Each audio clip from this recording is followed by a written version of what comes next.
It was on this day back in 2014. No, not that song from the Pet Shop Boys was recorded and released, but October the 27th, 2014, it was declared the top cover version of all time. This, according to a vote by BBC Music. But the Pet Shop Boys, Always on My Mind, written by John Christopher, Mark James, and Wayne Carson, of course, first was made famous by Brenda Lee and Elvis Presley back in 1972. But then the Pet Shop Boys took it to new heights in the 1980s. And according to BBC Music, Always on My Mind by the Pet Shop Boys, the best cover of all time. In second place in that vote, in case you were curious, Johnny Cash's cover of Nine Inch Nails' Hurt. Then it was the Stranglers' version of Dionne Warwick's Walk On By. Jimi Hendrix's take on Bob Dylan's All Along the Watchtower at number 4. And then Jeff Buckley's cover of Hallelujah, the Leonard Cohen classic, completed the top 5. But the best cover version of all time, Always on My Mind by the Pet Shop Boys, according to BBC Music on this day in 2014. I'm going to put a little pin in that one, the best cover song of all time, because as you probably know, on this show, we like to celebrate Fridays, don't you know? Fridays are, well, they just land differently for most of us. So on Fridays, we make the music that is part of our show, the songs that come back from commercial breaks, your requests on Fridays. And I think we're due for a cover songs edition of All Request Friday. But I'm putting a pin in it because this coming Friday just so happens to be the 31st. You can't resist an All Request Friday that falls on October the 31st without making it Halloween music, naturally. So I know you'll be ready for that this Friday, but maybe a Friday out, we'll do the cover songs version of All Request Friday here on the show. It is Monday, the 27th of October, 4 minutes after 9 on this Monday morning. Hey, thanks a lot for stopping by, spending some of your time with us. It is the most valuable commodity that you have. I know this, and I really do appreciate that you make the time to spend some of it with us every day. Hopefully, you leave us a little more informed and even a little bit entertained along the way. I feel like I've been gone for a long time, and I suppose it's because I kind of, sort of have. I was away last Thursday and Friday. Not away, just not here. Last Thursday was a symposium at the University of Waterloo, held by our Economic Development Corporation here in the region. And it was really about the auto industry and where we're at, where we are headed in the face of tariffs. We know that story, the tariff story, continues to change almost daily but there was a tremendous sense of optimism in that room at Fed Hall on campus at the University of Waterloo last week. It was a real pleasure to be a part of it. And there's nothing like spending a day surrounded by people that are far more intelligent than you and learning something from them along the way. So that was a terrific way to spend my day last Thursday. And then I figured, well, if you're not coming to work on Thursday, you might as well just, if you have the holidays to spare, and I'm very fortunate that this company offers me a few holidays every year, I decided to take the Friday off as well and make it a long-ish weekend. But tell you what, it was a long weekend doing, and that was chasing around the Kitchener Rangers. Games on Friday, Saturday, and Sunday, so we were very busy. But glad to be back in this seat, and from now until the holiday season, we will be together, save for those times that the Kitchener Rangers take me away for travel. So looking forward to continuing our regular conversations here on the show. I always learn something from you too, which is one of my favorite parts about this show. Weekend turned out to be pretty nice. I was starting to wonder when we were going to see the sun again. In fact, thinking back to last Thursday as that symposium at the University of Waterloo ended, and I was walking back to the parking lot to get in my car and go home. By the way, did that and then went to this is random stream of consciousness stuff, but I should have mentioned this already. Hopped in the car, went to the draft night for Hockey Helps the Homeless, where not only do the players that compete in the tournament get to pick their pro and or Olympian that they'll be on the ice with for the annual event. This was our 12th annual Hockey Helps the Homeless Waterloo region, but they do some fundraising on that draft night as well. I helped out a little bit with that. My colleague from Country 106.7, PJ, was there. Great time had by all. Enjoyed a little food, a nice adult beverage, raised some money, and you may remember from their conversations with us on the show that the Hockey Helps the Homeless committee here in the region was hoping to raise $350,000 to distribute to 6 different agencies in our community. Now, that's a net, what is raised, so that it can be distributed through those 6 agencies in our community that are on the front lines for homelessness.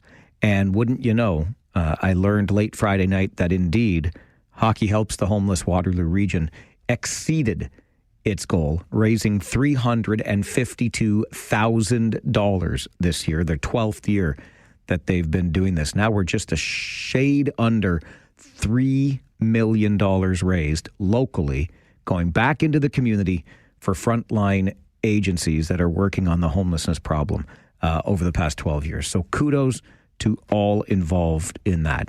And now I return you to my regular stream of consciousness. I was thinking about that walk back to the car on Thursday after the symposium and got pretty wet. The rain was coming down. I didn't have an umbrella with me because why would I? There's no hair to mess up or anything like that. But I was really starting to feel like, when are we going to get some sun again? Weekend turned out to be pretty nice. And I don't mean to put a damper on that, but yesterday, before I went to the rink and watched the Kitchener Rangers beat the North Bay Battalion, Rosie, the pandemic pup, and I got out for a nice Sunday morning walk in that beautiful sunshine. That's what the best parts of fall are all about, right?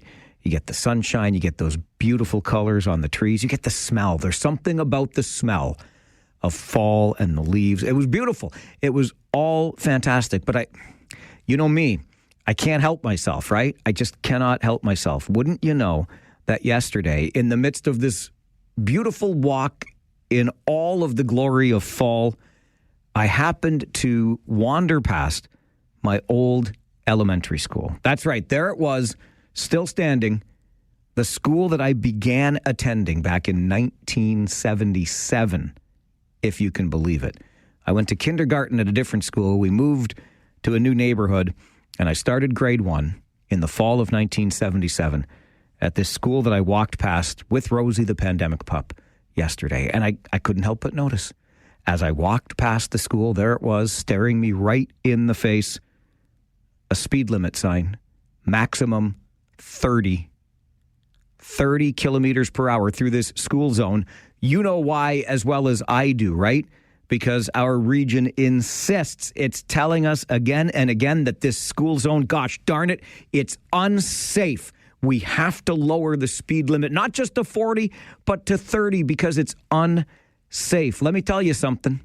Going back to 1977 when I first set foot in that school, do the math, 48 years ago, not one time ever has there been a collision that injured a little kid or a teacher going to or from that school. Not one time in 48 years has that happened at this elementary school. I should know because I attended it and my parents still live in the neighborhood. I can tell you with certainty, not one time, not ever, in 48 years at least, has there been a collision causing injury or worse. And yet, the region insists, that's unsafe. It's so unsafe there for the little kids. Won't somebody think of the children? We have to make the speed limit 30 kilometers per hour in front of that ever so dangerous school. My friend, you are being bamboozled by the speed camera program in this region. It is simple as that. Stop telling me this nonsense about safety or the lack thereof and then lowering speed limits to an arbitrary number in the name of safety because, somebody has to think of the children, and it might as well be you as you extract money from my pocket for going 40 in a 30. Come on with your coming on. We can't ban those speed cameras soon enough, at least not from where I'm sitting. All right, let's get to that Farwell Show 5 for this Monday morning, the 27th of October. Number 1, Mad Max.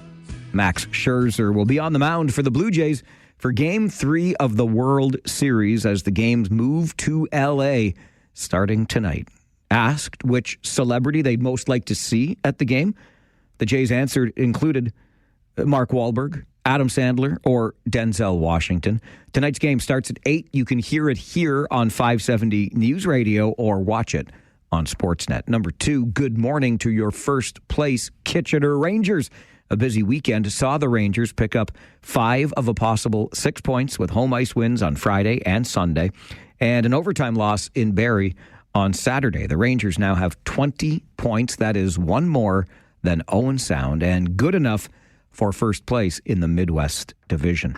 Number 3 on your Farwell Show 5 this morning, Prime Minister Mark Carney says Canada and the U.S. were close to a deal when President Donald Trump abruptly cut off trade talks.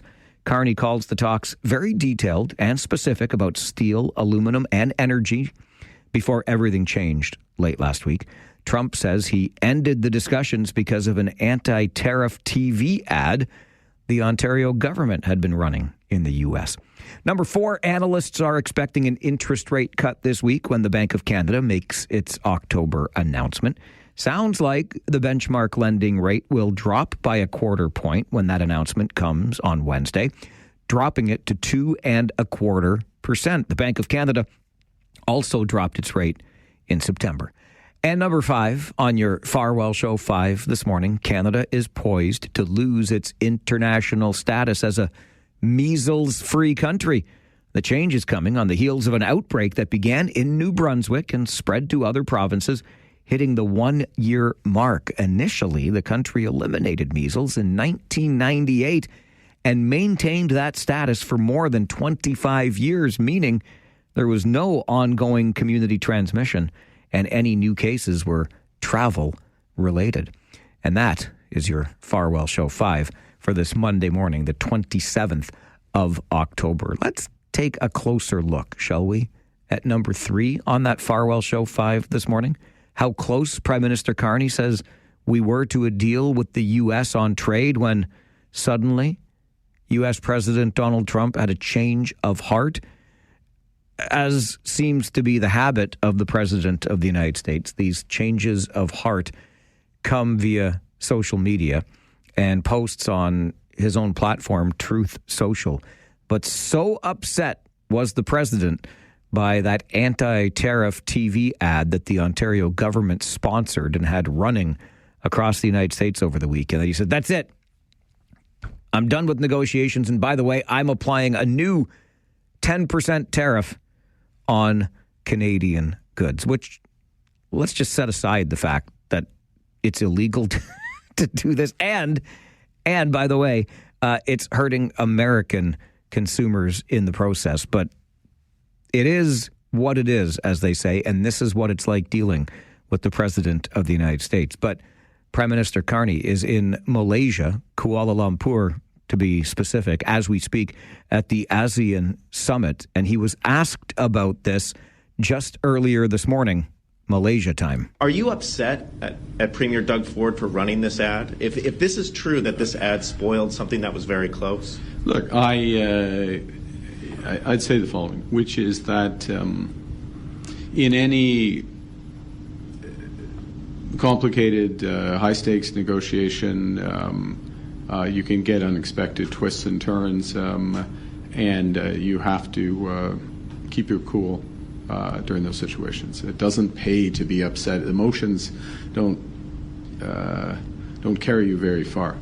And we had made progress, to repeat, and we stand by the progress that had been made. The Government of Canada does. And we are ready, when appropriate, to pick that up. And I'll just re-emphasize that it is the responsibility of the Government of Canada to have these negotiations. And others will have opinions, and others welcome free advice, unsolicited advice is entirely appropriate. Every Canadian is a stakeholder in these negotiations. Every Canadian is a stakeholder in the fact that we're making progress in ASEAN, that we have the agreement with Indonesia, that we have just decided to accelerate trade talks with the Philippines, with ASEAN as a whole. Every Canadian is a stakeholder in the evolution of our relationship with China and the discussions that we will be having at APEC with giants there. But just to be absolutely clear, we represent Canada. We are going to fight for Canadians. We are only going to agree to a deal through a negotiation that is in the best interests of Canadians. They are working in the best interests of Americans. There are places where those interests are aligned and they overlap, and we can have a deal. But we're not going to accept something that is not in the best interests of Canadians, and they understand it. That is Prime Minister Mark Carney at the ASEAN summit. You heard him make reference to ASEAN a number of times in that response to the question, are you upset by this anti-tariff TV ad? ASEAN, by the way, is the Association of Southeast Asian Nations. That's where the Prime Minister is visiting as we speak. That answer coming mere hours ago, early morning, our time. But the question then I pose to you on this Monday morning, are you upset with Doug Ford? Is it the TV ad that invoked the words of former U.S. President Ronald Reagan that got us into this mess? Or is this mess really just a result of trying to deal with someone who merely cannot be dealt with, and that is U.S. President Donald Trump, who, on a whim, will move the goalposts, change the rules of the game? How do you deal with someone who cannot be dealt with? Or maybe it was Doug Ford's fault all along. Your thoughts always welcome on the Mike Farwell Show. This is 570 News Radio and Rogers TV.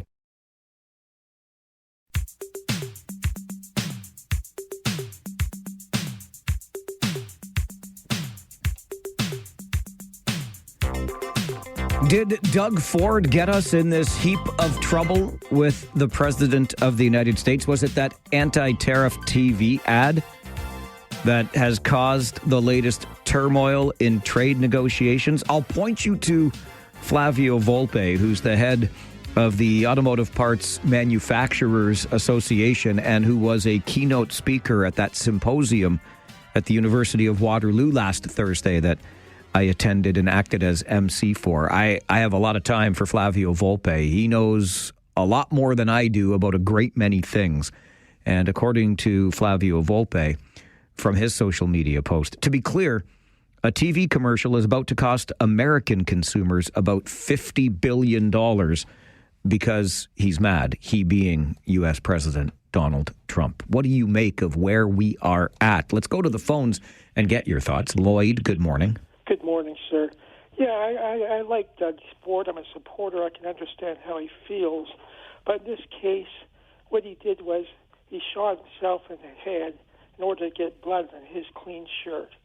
That's for all of us Canadians. It's wounded us badly, so it's kicked back in a poor way. All right, Lloyd, I appreciate the thoughts on that, thinking that Doug Ford maybe had a knee-jerk reaction here, acted too soon, and it's costing us in trade negotiations. I'll say this, too, about the ad campaign. For what it's worth, the $75 million spent, I think that the Ontario government or Canada with that message has reaped many times that value in all of the talk about the ad campaign. Anil, good morning. Good morning. Can you hear me properly? I'm driving into the office, so yes, I can. Anyway, yeah. So the question I have for everybody is, why would anybody want to poke the bear when, since the inauguration of this gentleman, I'm going to just use it that way, the man with orange hair, is very difficult to deal with, and his trade negotiation style is follow me or else. Listen to what I have to say or else. And by bringing up the past and in terms of Ronald Reagan and taking that speech somewhat out of context, but not entirely, by not putting the whole thing together, and that's not possible in an ad campaign because you only have 30 seconds to give your message. They shouldn't have done that whatsoever, because this was done in the past when the Canadian government poked the previous the president at that time about their involvement in the Vietnam War. And I'm not sure who was in power in Canada, but the American president literally picked that person up and invited him down to the States and told him never to get involved in internal affairs. This is a direct involvement in American internal affairs by advertising to the American people and trying to make their own people go against Donald Trump, which is exactly what you don't want to do. And this is what's being done. Doug Ford did not think, as he doesn't think very often, and he's a reactive man. He's not a proactive man. And he's not a good leader for Ontario, especially when we're trying to revitalize the manufacturing sector, and it's all going to get decimated. I have friends in Linamar. They're all going to get laid off this week in Guelph, and Magna's already moved 4 factories down. It's just a matter of time between GM, Ford, and Chrysler do the same. Neil, that's a very thoughtful response. I certainly appreciate it. I will just say, too, from that symposium last week, again, with all of those automotive players in the room at the University of Waterloo, there was a great deal of optimism, including about the ability for Canada to make a domestic automobile. But I think your points are well taken across the board. And Doug Ford, as a premier, despite being premier of the largest province, did sort of mess with the Team Canada approach here by going off on his own there a little bit. I'll get one more in before the break. Kevin, I got about 45 seconds. Hi, good morning, Mike. Okay, let's look at the big picture here. It's not Doug Ford's fault. The problem and the fault is laid on the American people who chose a president who is the biggest dictator in the recent history. He's worse than Saddam Hussein, because at least Saddam Hussein was dictating everything to his own country, own people. This guy is dictating to the world, and everybody's standing like a lambs and watching him, that he's just doing whatever he wants to do, anything from killing the economy from around the world to destroying and demolition of the White House. This guy, no, Doug Ford didn't do anything wrong. He has the freedom of speech, and he has the freedom of expressing the Canadians' view. If this guy has a problem, that's his problem. Okay. And he cannot just wake up in the morning and say, oh, I didn't like the ad, I'm going to put 10%. No. Okay, Kevin, I get it, and I'm out of time. I'm fresh out of time, but appreciate that perspective. You make your point very well. An update from the 570 News Center, and then I really want your perspective on World Series tickets and how Ticketmaster may have kept you from getting them. This is the Mike Farwell Show, 570 News Radio and Rogers TV.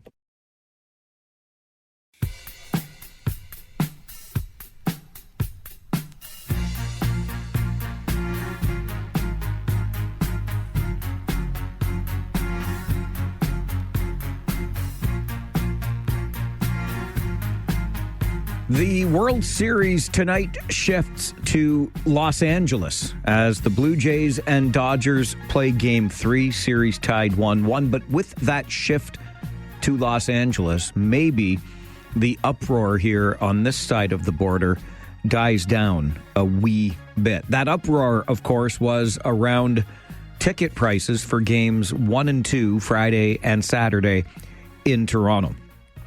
Tickets went on sale late last week. They were quickly scooped up, and the resale market was hot. I've got a buddy that paid $1,500 for his seats behind home plate, but way up there in the 500 level. $1,500 for that seat. I saw another friend run the math, if you will, on his social media account saying he could buy a ticket to LA. He even factored in the Uber ride from his hotel to Chavez Ravine, the baseball stadium, and said it would cost him less to fly to LA, buy a ticket there, have the hotel and the Uber ride than it would have cost him to get tickets in Toronto. Such is life when there is a monopoly on tickets sold, either at face value or resale, by this entity known as Ticketmaster. David Soberman is a marketing professor at the University of Toronto, also the Canadian National Chair in Strategic Marketing at the Rotman School of Management, joins us for a conversation. David, good morning. Good morning. It sounds to me like all of this fuss this weekend is very similar to the fuss over concert tickets, but this time it was sports fans that were upset with Ticketmaster. Does that about sum it up? I agree. There's obviously a very significant segment in the population that feels that the prices on these tickets should be a lot lower and a lot more accessible, but they're not, and they're very expensive. And so whenever an event like this comes up, where the prices of these tickets are out of reach for them, you get this sort of buzz that seems to permeate the media. Isn't this just, though, the law of supply and demand at work? I would agree that that's exactly what it is. I think that Toronto is a huge city with a lot of wealthy people that can afford $1,500 a ticket, like your friend that actually attended one of the games. And when that happens, we should only expect that the people with the highest willingness to pay are the ones that are in the stands. And that's exactly what seems to happen. But obviously, for the people that would really like to attend but can't afford $1,500 a ticket, it's very frustrating for them. Is there something, David, that needs to be done about the ticket selling model in this country in order to change these outcomes? I'm not sure. I mean, I think when we sort of look at the sorts of things that people buy, I tend to classify them into sort of what I would call necessities and luxuries. And I think that this definitely falls into the category of luxury. And I think that's one of the areas where you sort of let the law of supply and demand dictate what the prices are. And, you know, when the Blue Jays aren't doing very well, you can still go and see a professional baseball game. It'll cost a lot less. That's the law of supply and demand.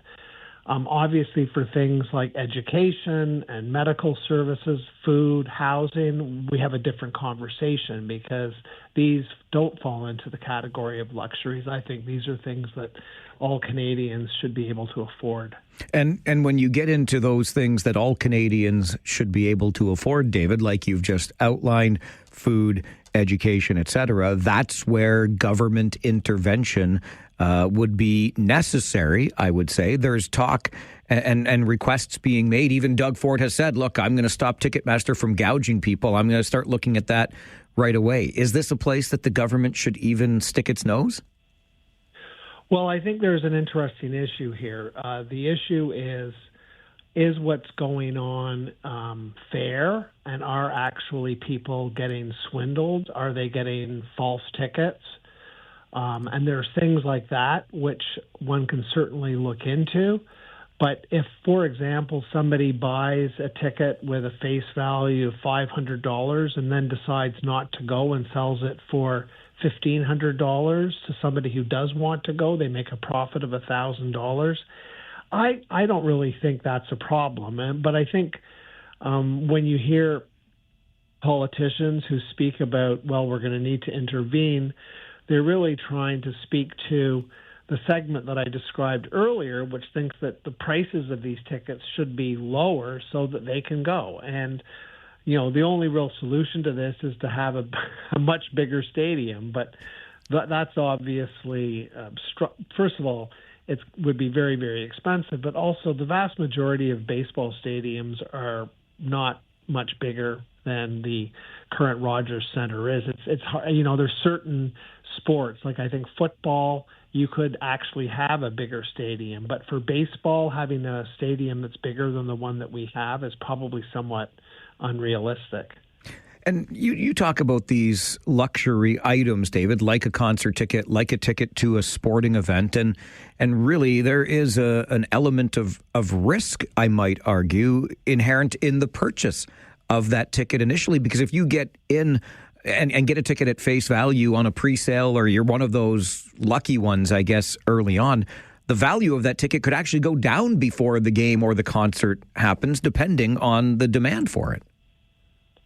Absolutely. And I mean, even people realize, too, that when you sort of buy tickets well in advance, the company that has actually sold you the ticket, namely the baseball team, is holding your money. And so even if the team doesn't advance to the playoffs, they refund you your money. But in fact, they've held your money for often several months, and they've made money on it. So there's two sides to this coin. It's much more of a free market situation. I mean, to be honest with you, the free market is generally a better way to do things unless you find that people are suffering. And that comes back to this issue of necessities. If people can't buy food, then we've got a problem. But if people can afford food and it's done in a free market setting, that is still better, because people will buy the things that they prefer and producers will produce the things that make the most money for them. And that's a better way to make the economy efficient, which is something in Canada right now that's a bit of a problem. Really appreciate your perspective on this morning, David. Thank you very much for joining the show. No problem. It was my pleasure.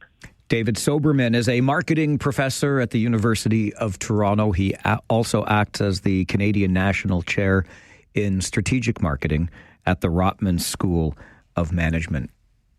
In situations like this, it's likely better to let the free market make the decision as to how much that ticket goes for. We're not talking about food or healthcare or education, items or ideas that are in the public good. We're talking about what is very much a luxury item, even when you get it at a quote-unquote normal price or a regular season price and attend a game in the middle of July, for example. Tickets to sporting events, Blue Jays tickets specifically, since that's what we're talking about, are something that you would buy with your disposable income. If you are fortunate enough to have enough disposable income left over after you pay the rent, pay the utilities, put the food on the table, etc., etc., if you've got enough left over to get yourself and maybe the rest of your family to a Blue Jays game, well, gosh darn it, good on you. It just so happens that when the playoffs roll around, and in this case, the World Series rolls around, it is that much more expensive to go. But you see, here's the thing. You don't have to go. This is something that goes well beyond a need in your budget. It's a want. And that goes back to the very basics of budgeting, right? I remember my father teaching me about that when I was looking at making a purchase of something. Is it a need or is it a want? And if it's a want, it doesn't mean you can't have it. You just have to budget for it a little bit differently, and so on and so forth. Look, I get it. The ticket prices were outrageous. As I said, a buddy of mine went for $1,500. That is, as they say, a spicy meatball. But he was also there for the win and the first Grand Slam home run pinch hit in any World Series ever. He got to see that. I might argue that being in the stadium for an event like that is actually priceless. Talk about making a memory forever, amortized over the rest of his life. The $1,500 that he spent probably looks pretty darn good by way of value. But the thing is, he had the money to spend. maybe you didn't. That's kind of, sort of how the market works. I understand the frustration, and I would like to be in that stadium as much as you would like to be in that stadium. Game 6 is Friday night. I have a fairly good sense that this series will come back to Toronto. So imagine the demand for tickets for Game 6. We thought the prices for Games 1 and 2 were high. Just imagine what they'll go for when Games 6 and 7 roll around on Friday and Saturday. Again, I understand the frustration around the cost of the tickets compared to regular season tickets. And the fact that you think you deserve to be there. There are only a limited number of tickets available. Does the government need to intervene here and change the Ticketmaster model? Do we have to break up what Ticketmaster is doing? Or do we just let the free market do its thing? Would love to get your perspective on this at 519-570-2545, star 570, or 1-800-570-5715. Are we getting ripped off by a conglomerate that has a monopoly on the tickets? From where I'm sitting, you just don't pay the price being asked. And guess what? That price is going to come down. Your thoughts always welcome on the Mike Farwell Show. This is 570 News Radio and Rogers TV.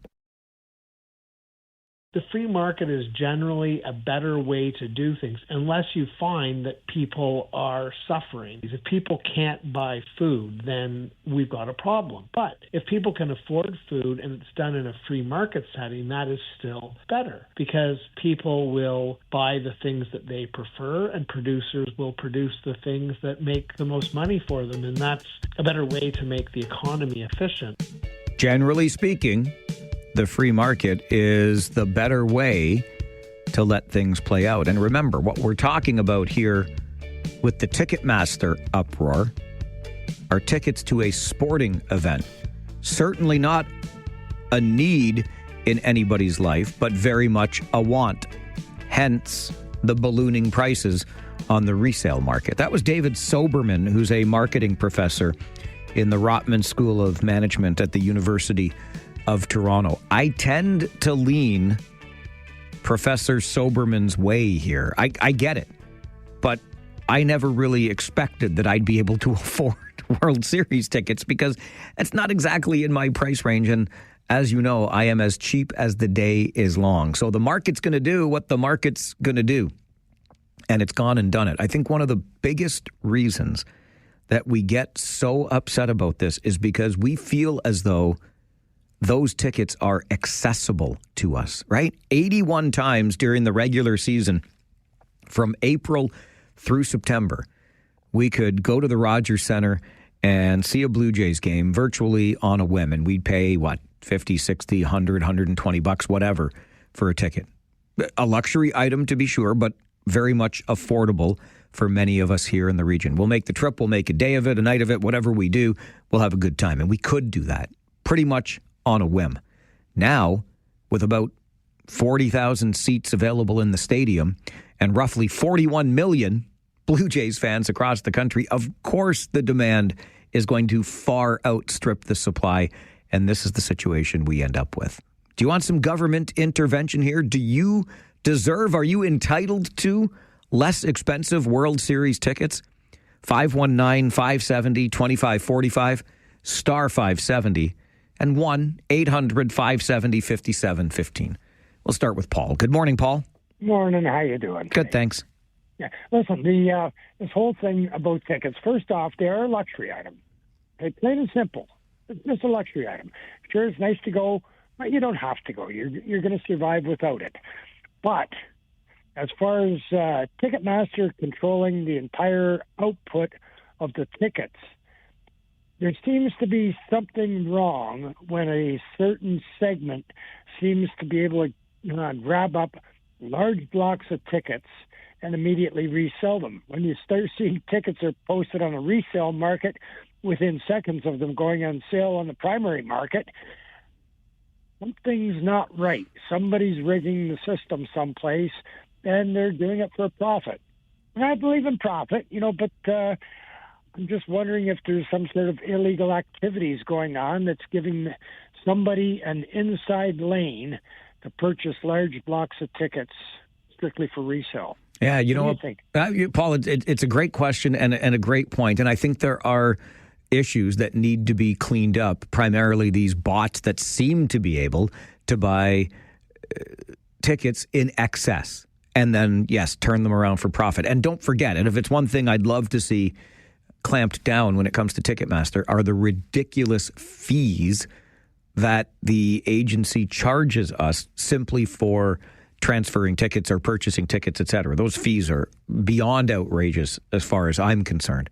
But when it comes to 40,000 available tickets and a demand well into the millions for those tickets, I'm not surprised in the least that the market has done what the market has done.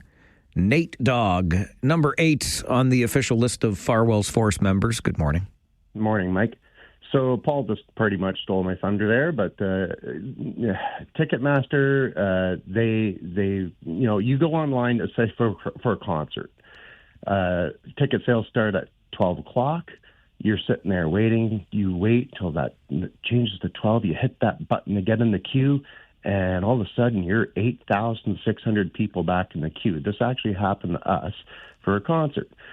So we managed to get 6 tickets. They ended up being like side stage, nowhere, you couldn't really see too much. And a friend of mine came to the concert. He got tickets the day of, because what happens is the bots get in there for these resellers. They buy all these tickets up. No one buys the tickets because they're too expensive. And then they get to sell those tickets back to Ticketmaster, and they put out a new block of tickets 24 hours before a show. So, Doug Ford's talking about clamping down on this stuff. Well, he took the rules away in the first place back in 2019. It's just ridiculous. It's a cesspool.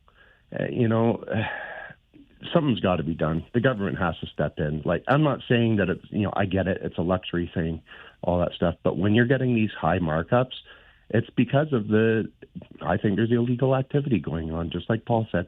All right, Nate, appreciate the perspective on that. And government intervention. I wonder if Waterloo MPP Catherine Fife, who's a member of the opposition NDP, will have something to say about that. Ms. Fife joins us after the 10 a.m. news to talk about the first week of the fall session back at Queen's Park, after that 137-day, quote-unquote, summer break. But Catherine Fife will update us on the first week of the fall sitting and her priorities for this session of the provincial legislature. I'm going to remind you of a little story, though, connected to this Ticketmaster story that happened right here in the fine region of Waterloo. In fact, it happened in the fine city of Kitchener. I got to take you back to about 2008 with this story, but do you remember when Elton John came to Kitchener and played a show at the Memorial Auditorium? He was, on behalf really of his husband, David Furnish. They had the house out in the Erin area, and because his husband lived in this part of the world, Elton John did a small town Ontario tour. Big name like Elton John going to places like Sudbury and coming to Kitchener. And when tickets went on sale and the public tried its best to get their hands on them, again, how many seats? 10,000 or so for a concert you could put into the Memorial Auditorium? And we couldn't get them. And then we found out that city councillors got access to a block of tickets that were not made available to the public. And we lost our collective minds over this because these tickets were reserved, held back for some exclusive company, of which Kitchener City Council happened to be part of that exclusive company. And I think the uproar, when we look back on that, was because we felt like we had some sort of entitlement to these tickets. They were accessible to us. Elton John was right there at the Memorial Auditorium. This wasn't just a want, it was almost a need in our budgets, in our lives, but somebody else got access to tickets that we didn't have access to. That's the thing with these baseball tickets as well. We believe because all summer long we could have gone to Rogers Centre and watched a game. Gosh darn it, we should be able to do that in October as well. But the demand is far greater now, and the prices are what the prices are. An update from the 570 News Centre, and then Catherine Fife joins us to talk about that first week of the fall sitting of the provincial legislature. This is the Mike Farwell Show, 570 News Radio and Rogers TV.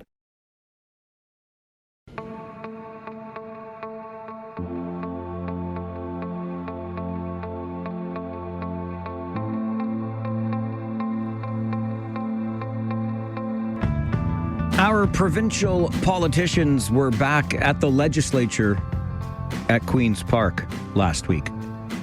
I won't say they were back from a break, because even while they are not at the legislature, we know that our MPPs and MPs are working, even though they're not sitting. But it was a 137-day absence from Queen's Park, and it was a pretty lively first week back for the fall session. Joining us to talk more about it is Waterloo MPP Catherine Fife, who joins the show. Catherine, good morning. Good morning, Mike. How are you doing? I'm doing all right, thank you. How are you?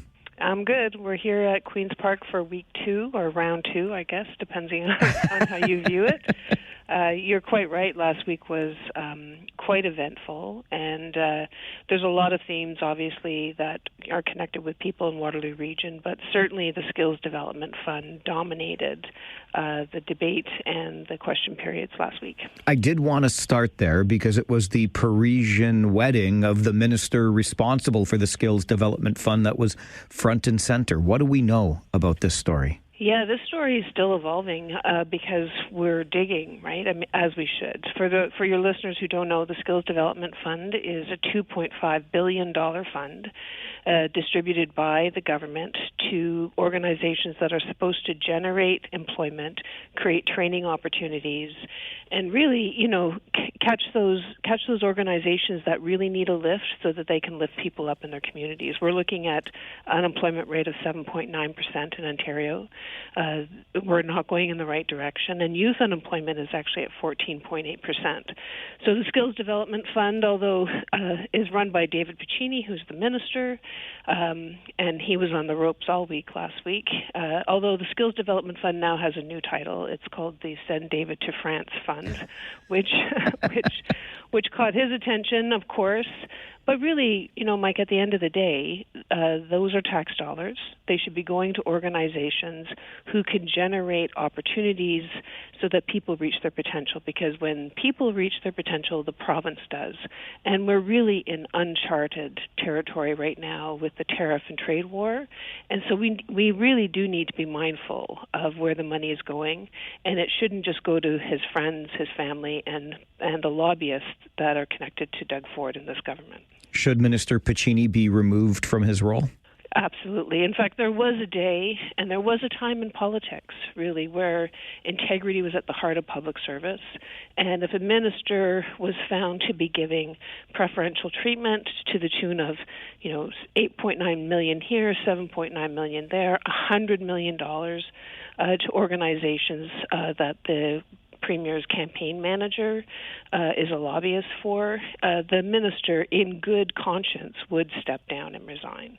And that is what we've been calling for. This is an important fund at an important time in the history of Ontario, and we need to instill some trust and some integrity back in that process.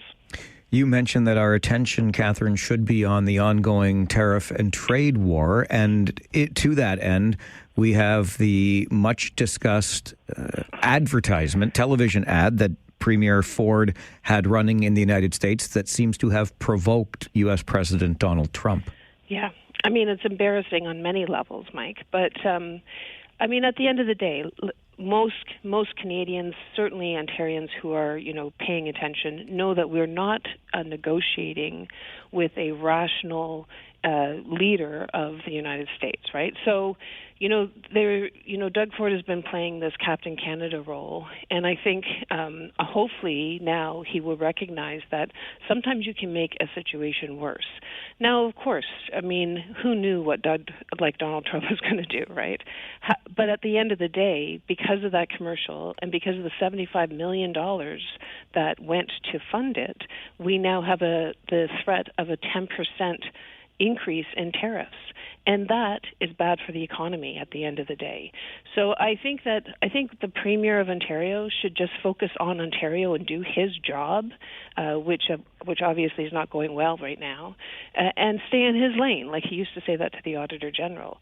We have a Prime Minister who has, leveled some sort of he's going into these negotiations, calmly and not, antagonizing the beast, if you will. So I think this is an important lesson. Like, let Doug Ford do Doug Ford's job, and that's what he should be doing. How would you like to see our province, Catherine, respond to the tariff and trade war? Yeah, well, so as you know, I chair the Tariff Advisory Council, and we've been meeting with sectors in steel, in forestry, aluminum, agriculture. These are sectors that are very exposed to the tariffs, and there are many of them are actually in the KW area. What they have been saying to us is that they need stability, one. Two, procurement is a mechanism that can be used. For instance, the forestry sector in Ontario is facing a 45% tariff, Mike. This is we are literally fighting for that sector. They're looking for contracts. They don't want handouts. They want a long-term sustainability plan, which actually means retooling, the sector. Same thing with steel, quite honestly. So we need to be focused on creating those pathways for government contracts to build houses. We are in a housing crisis. To refocus on what we can do to strengthen our economy, and also to, which is what the Prime Minister is doing, is establishing new trading partners so that we can become a more resilient economy and not so dependent on the United States.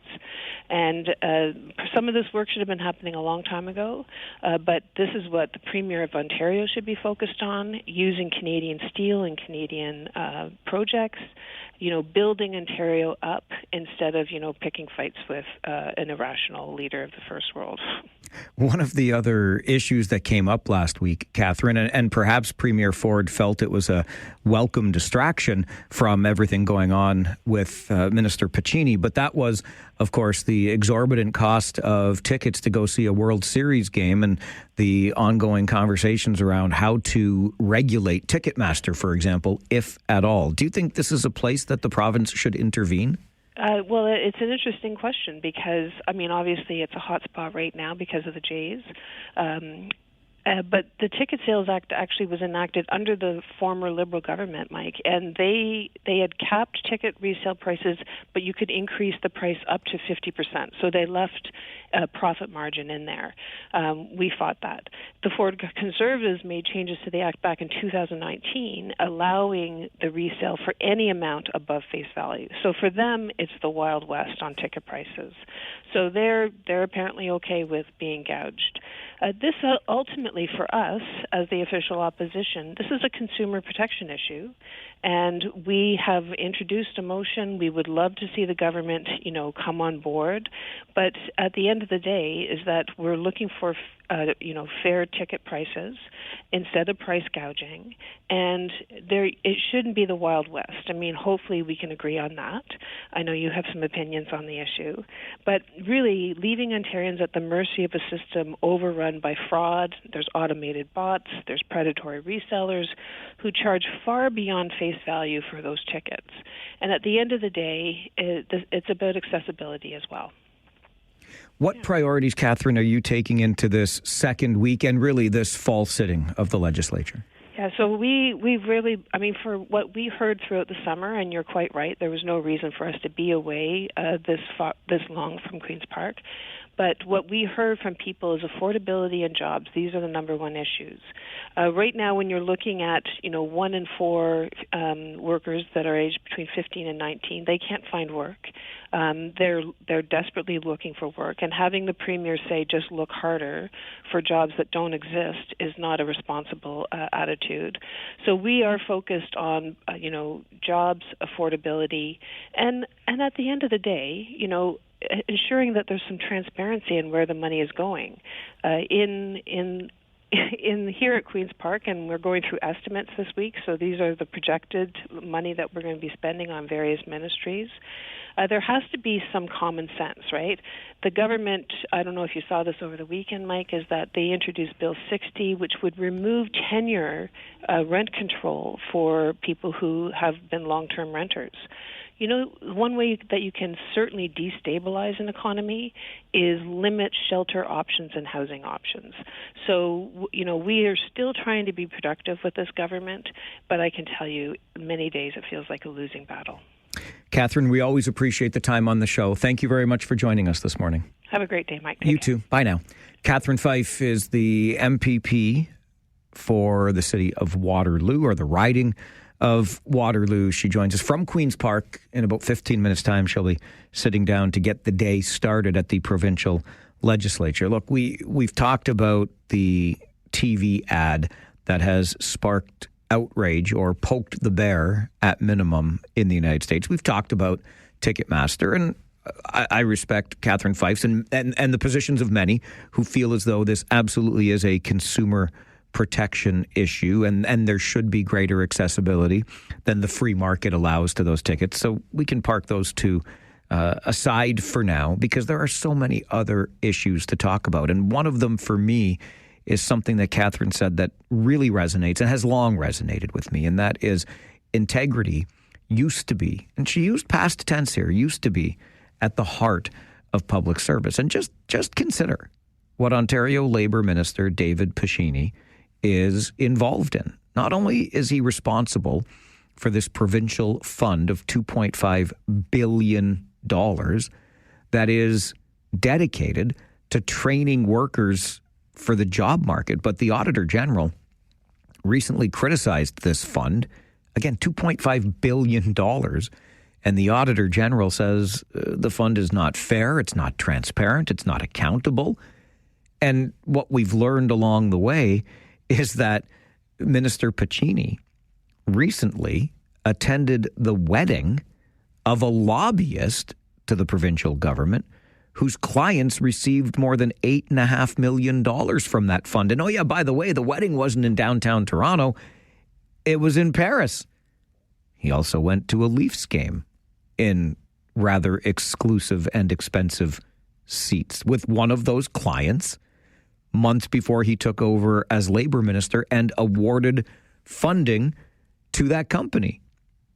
Integrity used to be, Catherine Fife says, at the heart of public service. Look, you might be lucky enough to get some perks in your line of work. I know I get some in mine, but let me tell you, when they add up, not that they ever do, my perks ain't that good. We used to joke in this business that you would never be short of CDs or T-shirts, because that's primarily what we got. Occasionally, yes, some concert tickets for sure, depending on what station you're working for, et cetera. But, you know, high-priced seats to a Leafs game, weddings in Paris, not the sorts of things that we are often granted. And I just can't help but think you have to fundamentally understand that you are not entitled to your entitlements, so to speak, if I may use that retro phrase here. If you are a minister in the provincial government and these clients whose companies, these lobbyists, and the companies they represent will receive funding from a fund that you are responsible for, surely to goodness you want to make sure everything is above board, right?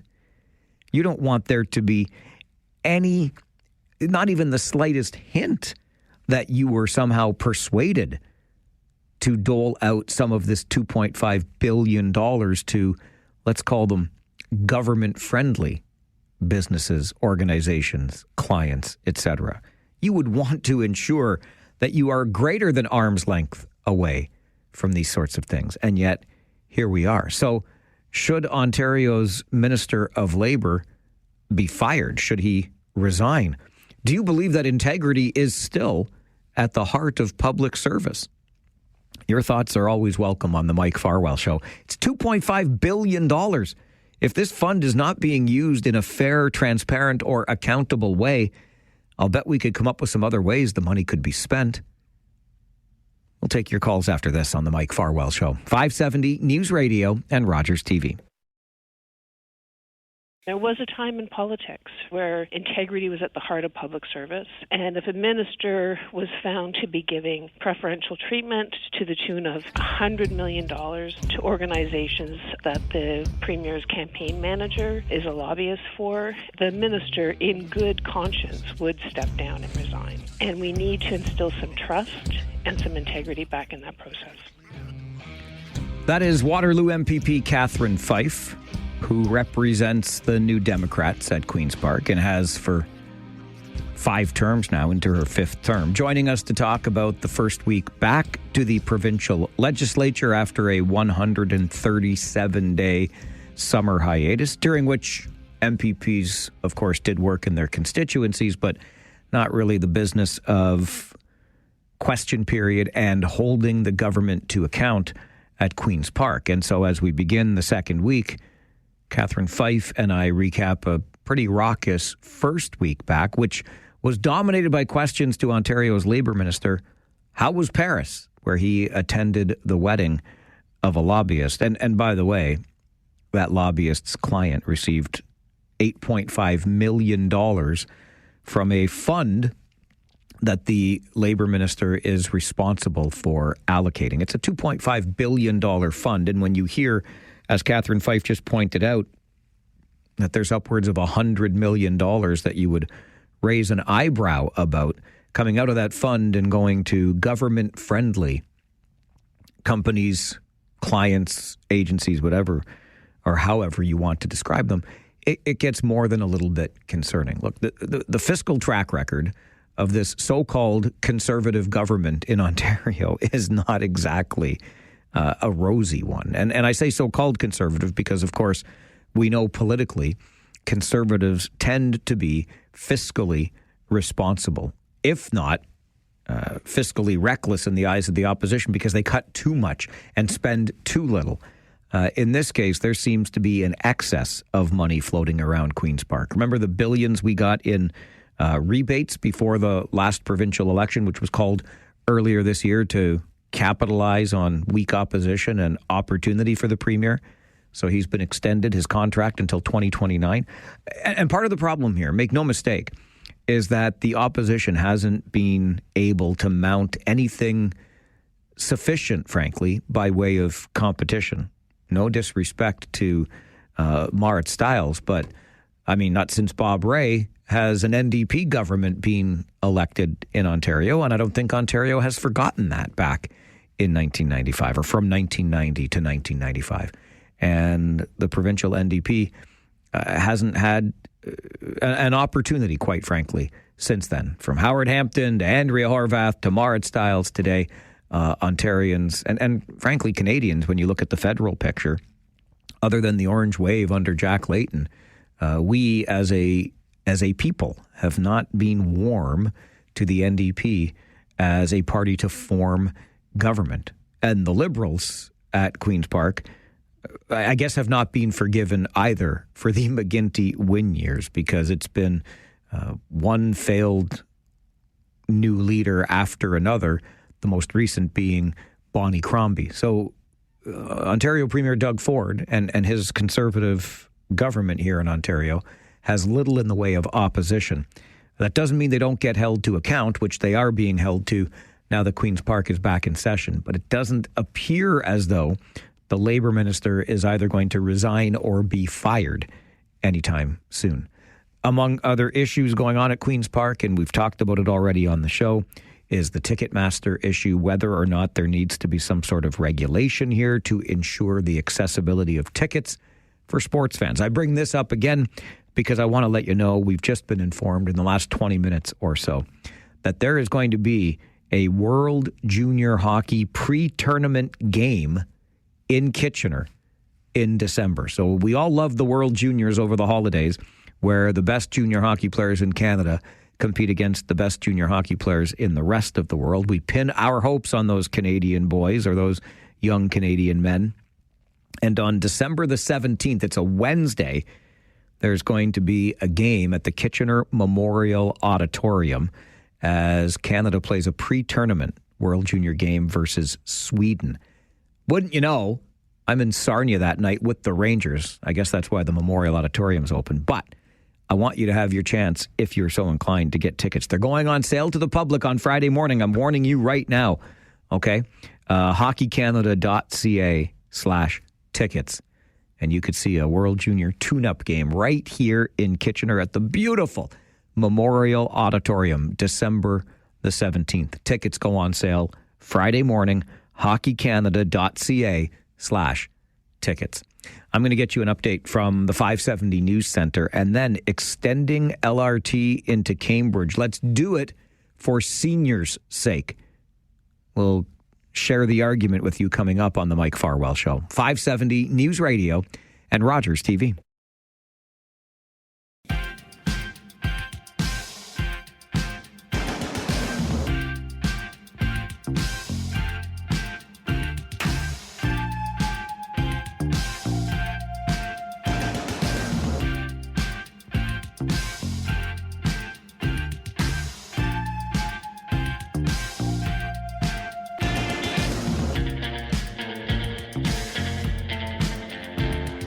Maybe extending light rail transit into Cambridge is about more than the development opportunities after all. Maybe it's really just about connecting our community, literally and figuratively, if you will.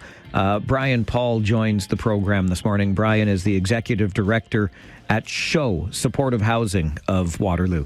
Brian, it's always good to talk to you. Good morning. Good morning, Mike. Nice to talk to you.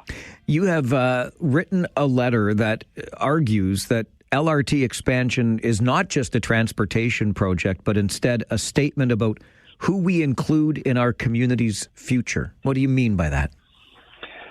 Well, by the year 2041, we know that almost 1 in 4 residents in Waterloo is going to be over the age of 65.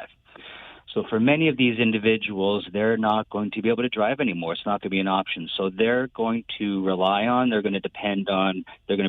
dependable, predictable, barrier-free transit to reach medical care, groceries, and their family and friends. So for them, it's not about convenience, but it's about survival, it's about inclusion, and it's about connection. How do seniors get left out of the equation the way transit operates today? So here in Waterloo Region, older adults are the fast-growing demographic in the shelter system. So the number of those individuals over the age of 65 actually has increased. It's doubled in just this last year. So the sad part is that many of these individuals are experiencing homelessness for the very first time in their life. So it's a reminder. It's actually a sobering reminder that we are leaving many of those individuals behind. These individuals need fixed, predictable, barrier-free transit to help them get around. Many older adults are experiencing really significant physical health challenges, and for them to get around with a system that, buses can change, they can disappear, they can be unreliable. If we continue to invest in these short-term fixes instead of long-term solutions, being more proactive as opposed to reactive, it's going to be that's what smart planning is. So we know that rail endures. It's a lasting network. It connects homes to shops, to medical supports, to all those essential supports that help older adults stay connected, to stay active, and to ultimately allow them to thrive in their community. What are we seeing, Brian, today when it comes to older adults perhaps experiencing homelessness for the first time? Well, so we're seeing more than ever before, and it's quite shocking, frankly. And we hear the term rent eviction, so some are losing their homes because they simply can't afford the rent anymore. So an older adult over the age of 65 is relying on a pension, CPP OAS. They don't have, I think there's a myth that older adults have equity, that they have savings, that they have pensions, that they have accumulated all this income that allows them to retire and be fine. The truth of the matter is that many older adults are relying on their pension, and they're generating just about $26,000 a year. So they are having to rely on that amount of money to pay rent, to pay for their food, to pay for increasing medical costs, and it is just becoming too hard for many of them. And what we are seeing is that because of these circumstances, more of them are entering an experience of homelessness than ever before. It's quite shocking, frankly. We have heard in the past, Brian, about the billions, plural, of dollars of development in Kitchener and Waterloo along the Central Transit Corridor, thanks to light rail transit. And the promise has been made that should we extend light rail transit into Cambridge with a phase 2, there will be many billions of dollars more in development thanks to that extension of the rail line. But you argue more for the connection piece, even setting aside those billions of dollars in development. Why is that? Yeah, there's been a lot of data, stats, documentation that financially it makes sense for this expansion to continue. But I think it's really important to remember that Cambridge's older adults, and like I said, they are increasing in numbers. They help build this community. They are the fabric and foundation of what makes this city so incredibly special. I believe that we have a responsibility to plan with them in mind to ensure that as Cambridge grows, and it is growing, we need to acknowledge that Cambridge is growing. It has to remain a place where these individuals are able to belong, to thrive, and to age in their community, not to age in care. It strikes me too that we're having this conversation this morning about a demographic of folks who are probably among the least likely to ever attend a public meeting to talk about these things and have their voices heard. Maybe by extension, that makes you their voice here, Brian. Yeah, I wrote that in the letter. Like, many individuals are not going to be writing letters. Many of these individuals don't attend public meetings, but we need to acknowledge that their needs, the things they need to live a productive and healthy life, are no less real, and we need to respect their dignity and to acknowledge that their dignity is no less important for what we see as Cambridge's future. So, we're trying to give voice to this majority, and it really is a majority. And these individuals, they just want to stay connected. They want to stay independent. They want to be able to stay connected to their neighbors, to their neighborhood, and they want to remain in their home. We are getting closer and closer to that vote at Regional Council as to what we're going to be looking at for Phase 2 of rapid transit. Should it be rail? Buses are still an option. That's coming up in November. What was it that motivated you to put your voice to this issue and write this letter to the editor? So I've been really active in watching and seeing what's happening with the community response over the last several months, and I've been seeing a lot of great letters in support of this. But I've also been seeing, letters and things mentioning how it's too expensive. It's not enough people are going to use it. There was an article on the weekend that we need another public vote on this, and transit's going to take away from housing and seniors' needs. And I'm here to tell you that transit actually is going to support this population, support housing, and support seniors.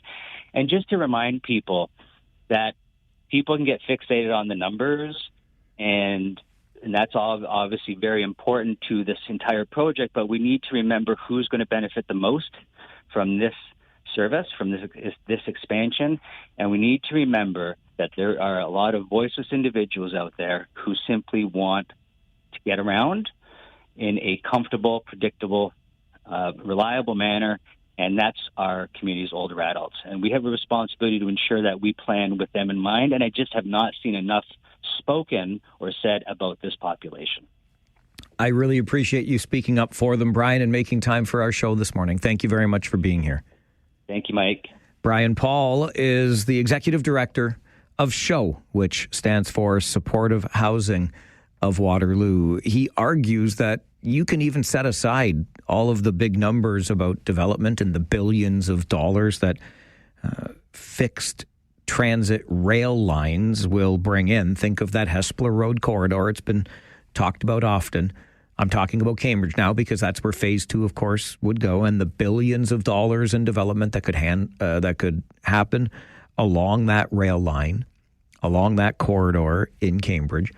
Forget that. Think about the connection that light rail can bring. Again, the same arguments that we hear supporting rail over rapid buses.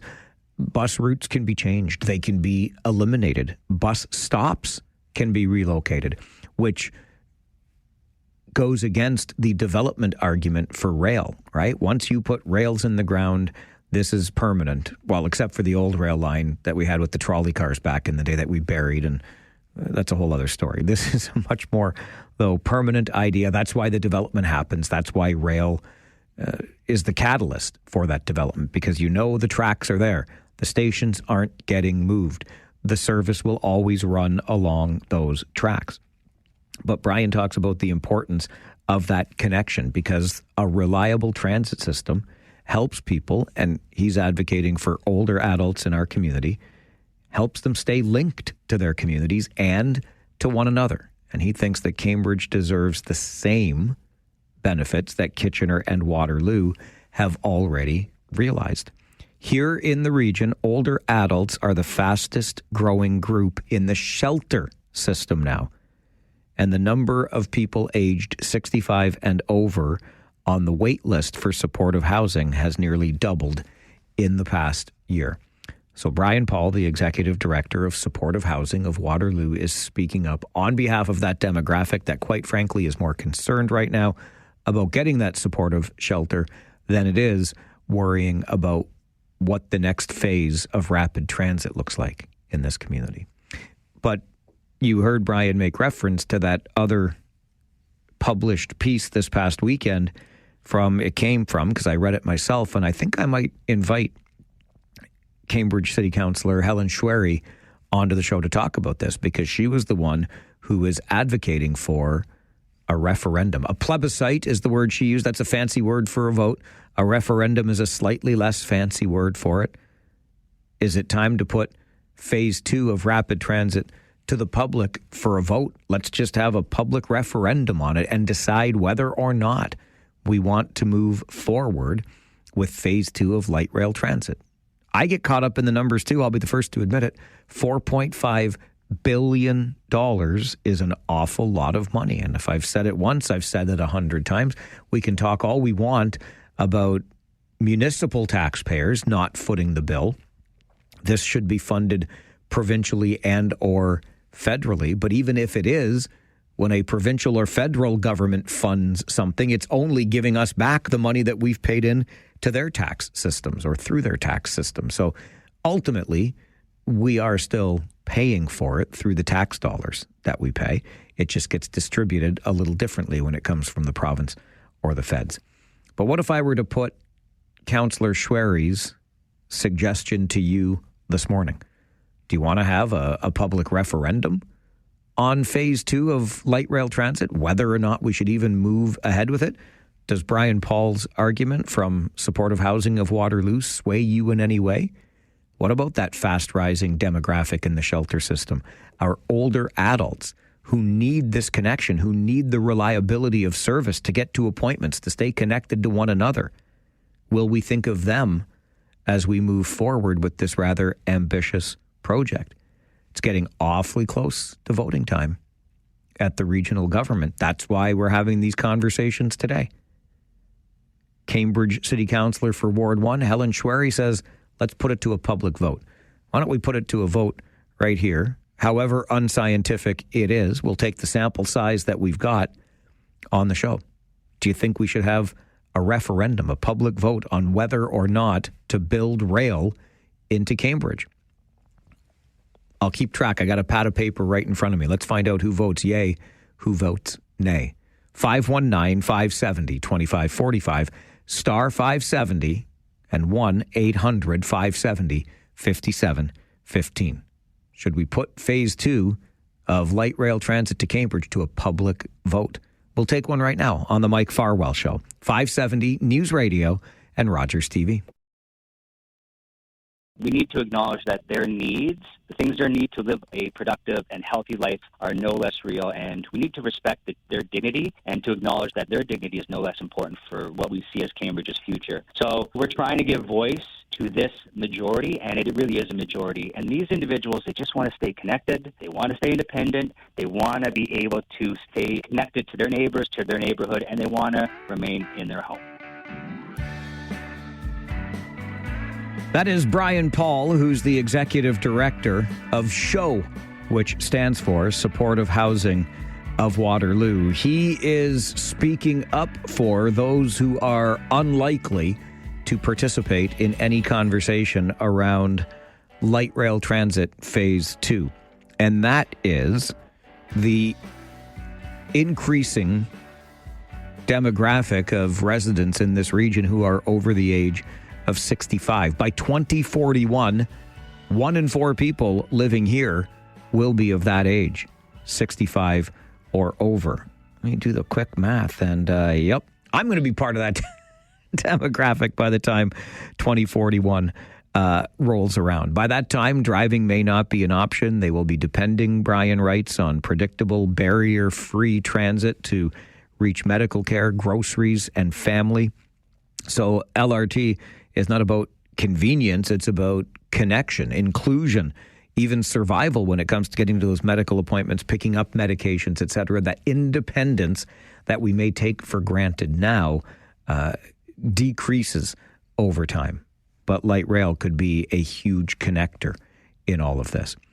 While Brian Paul is advocating on behalf of this growing demographic in our community, we have Cambridge City Councillor for Ward 1, Helen Schwery, talking about the need perhaps for a referendum on Phase 2 of light rail. You think we need the LRT? Let's hold a plebiscite and find out, writes Helen Schwery this weekend. And she says from what she has seen and heard while canvassing, the answer to her is clear. Almost everyone says no. If the region is so confident that this project has broad public support, let's have a plebiscite and ask taxpayers directly.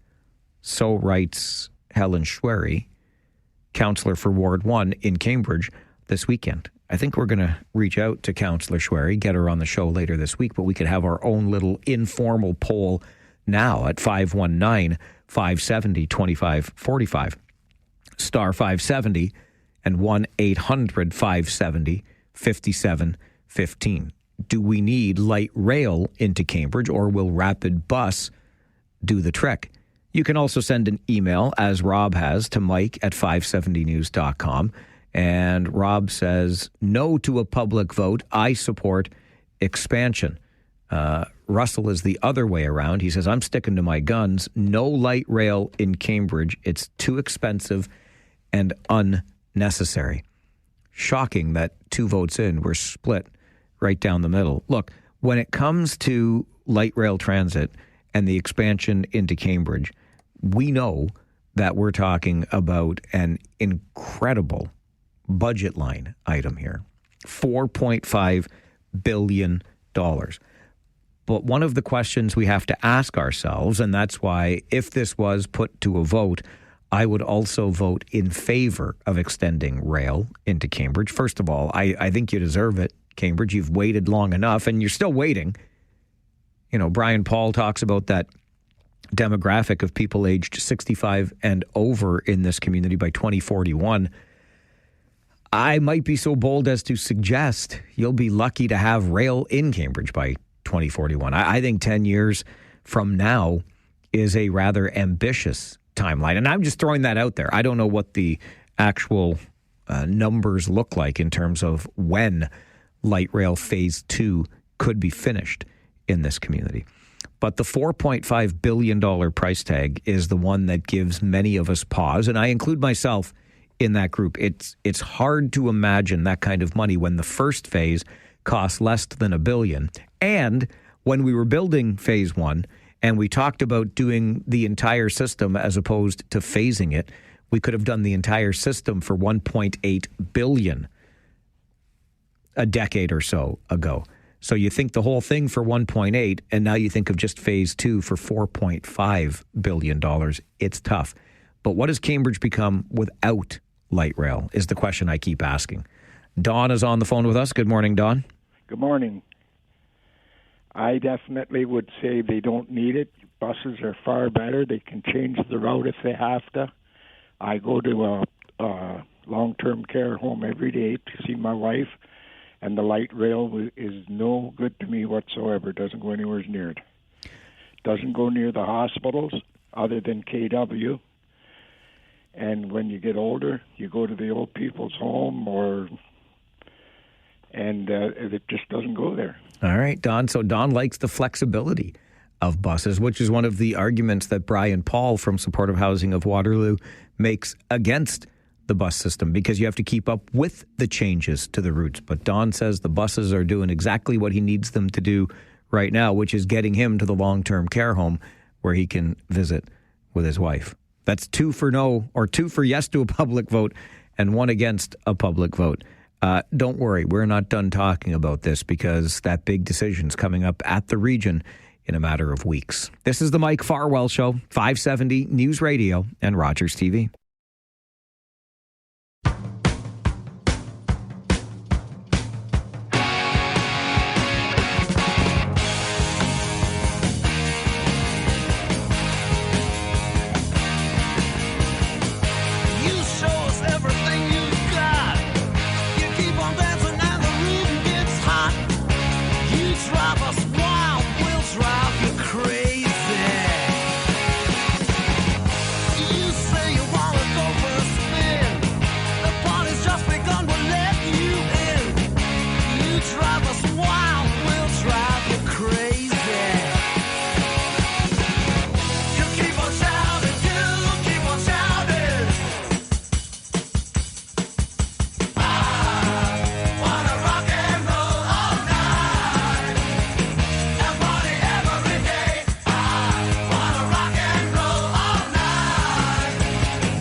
rock and roll all morning on Mondays. Definitely between 11 and 11:30 with This Week in Music History.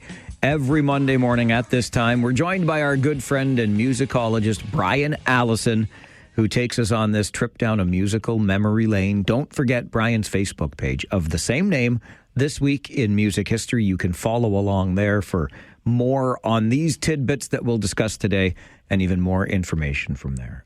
Good morning, Brian. Hi, Mike. You know, I'm thinking of Johnny Paycheck, take this job and, shove it. And was that what at least one of the Beatles said to their member of the Order of the British Empire that was bestowed upon them this week in music history? A little bit, yeah. So it was actually this week in 1965 that Queen Elizabeth II presented the Beatles with their MBEs, which was a little controversial at the time. There were people who had received the MBE, which is a member of the Order of the British Empire. It's quite an honor. But some of the people that had received it before weren't really pleased about a pop group getting it. They didn't think that was appropriate. And John Lennon's response to that was, quote, "Lots of people who complain about us receiving the MBE received theirs for heroism in war, for killing people. We received ours for entertaining people. I'd say we deserve ours more." Okay, interesting point. And very John Lennon, as I think most people would agree. Interestingly enough, though, later in 1969, John actually returned his MBE to Buckingham Palace with a note, and the note read, this is quite a famous note, I'll quote it, "I'm returning this MBE in protest against Britain's involvement in the Nigeria-Biafra thing, against our support of America in Vietnam, and against Cold Turkey," which was John's latest single, "slipping down the charts." So, and then the story doesn't end there. In an interesting twist, that same letter, that John Lennon mailed to Buckingham Palace in 1969, 47 years later, to the day almost of the Beatles getting their MBE in 2016, it was found tucked into a record sleeve in a car trunk in an abandoned vehicle. And the person who found it, after they had verified this letter's authenticity, was obviously pretty happy to find out that it was worth around $120,000.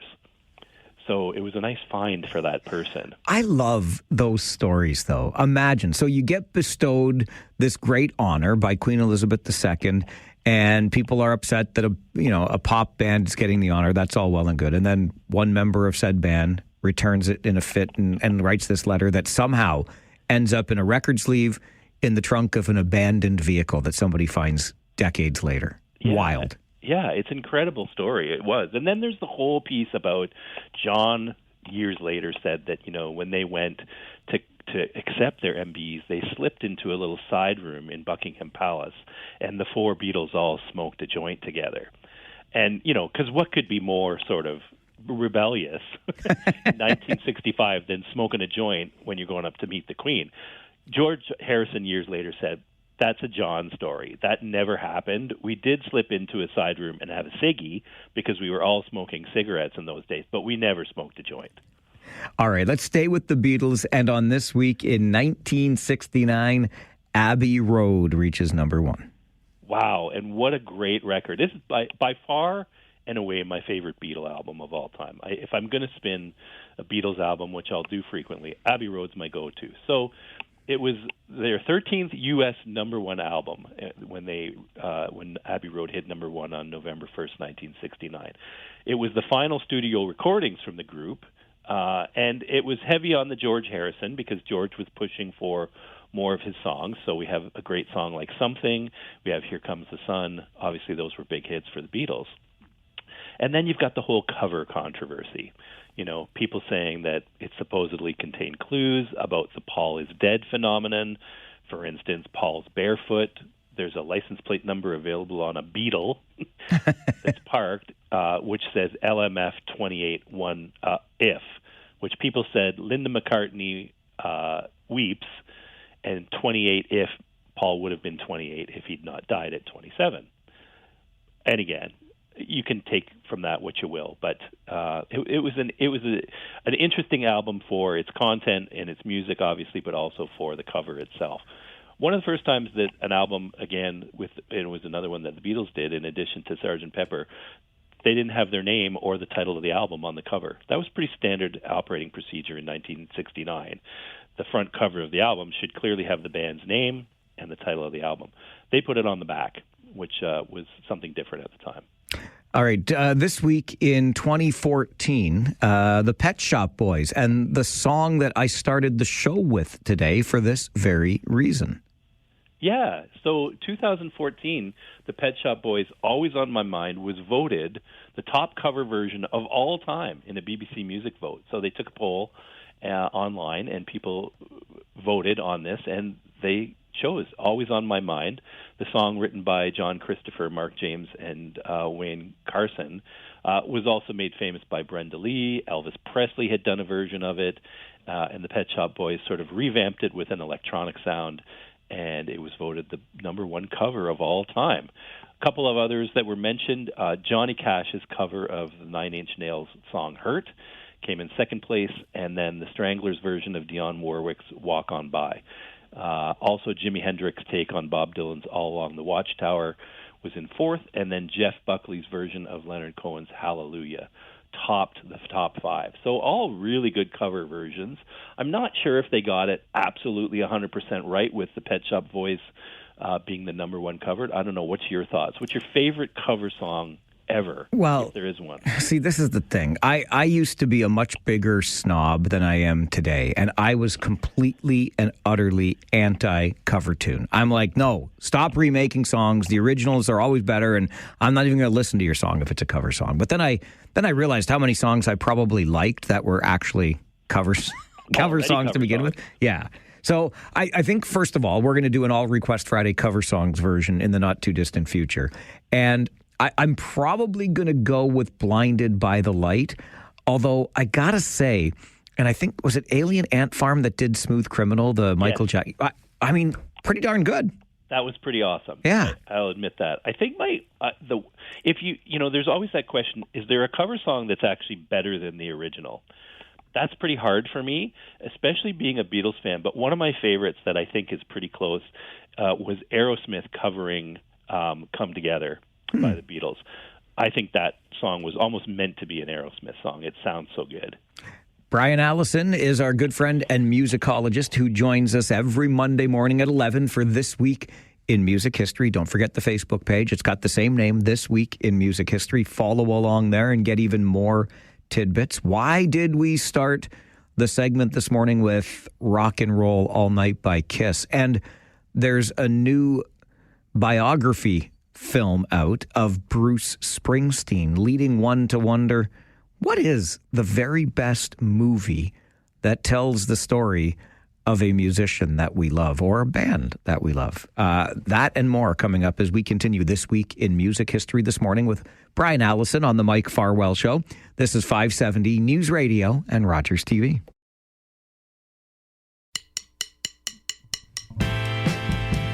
Every Monday morning at 11, we are treated to a trip down a musical memory lane with This Week in Music History. Our good friend and musicologist Brian Allison joins us for the segment. Brian, we started this morning with Rock and Roll All Night by Kiss because it was on This Week in 1978 that Kiss starred in a live-action movie of their very own.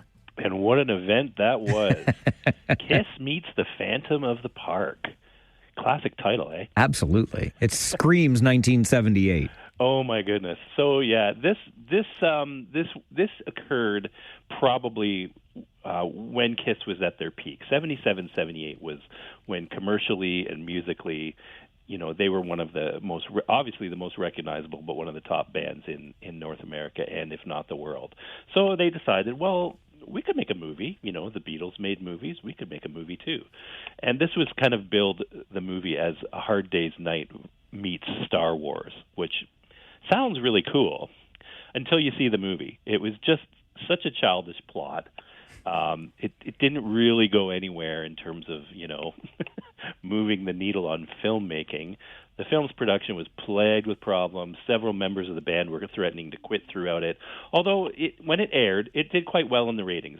Tens of millions of people turned in to view it, and it was one of the top-rated movies of that particular week on television. But today it hasn't aged well. I watched it a couple of years ago, and it's kind of comical, really. I mean, you're just kind of going, wow, I can't believe they actually got funding from anybody to make this film.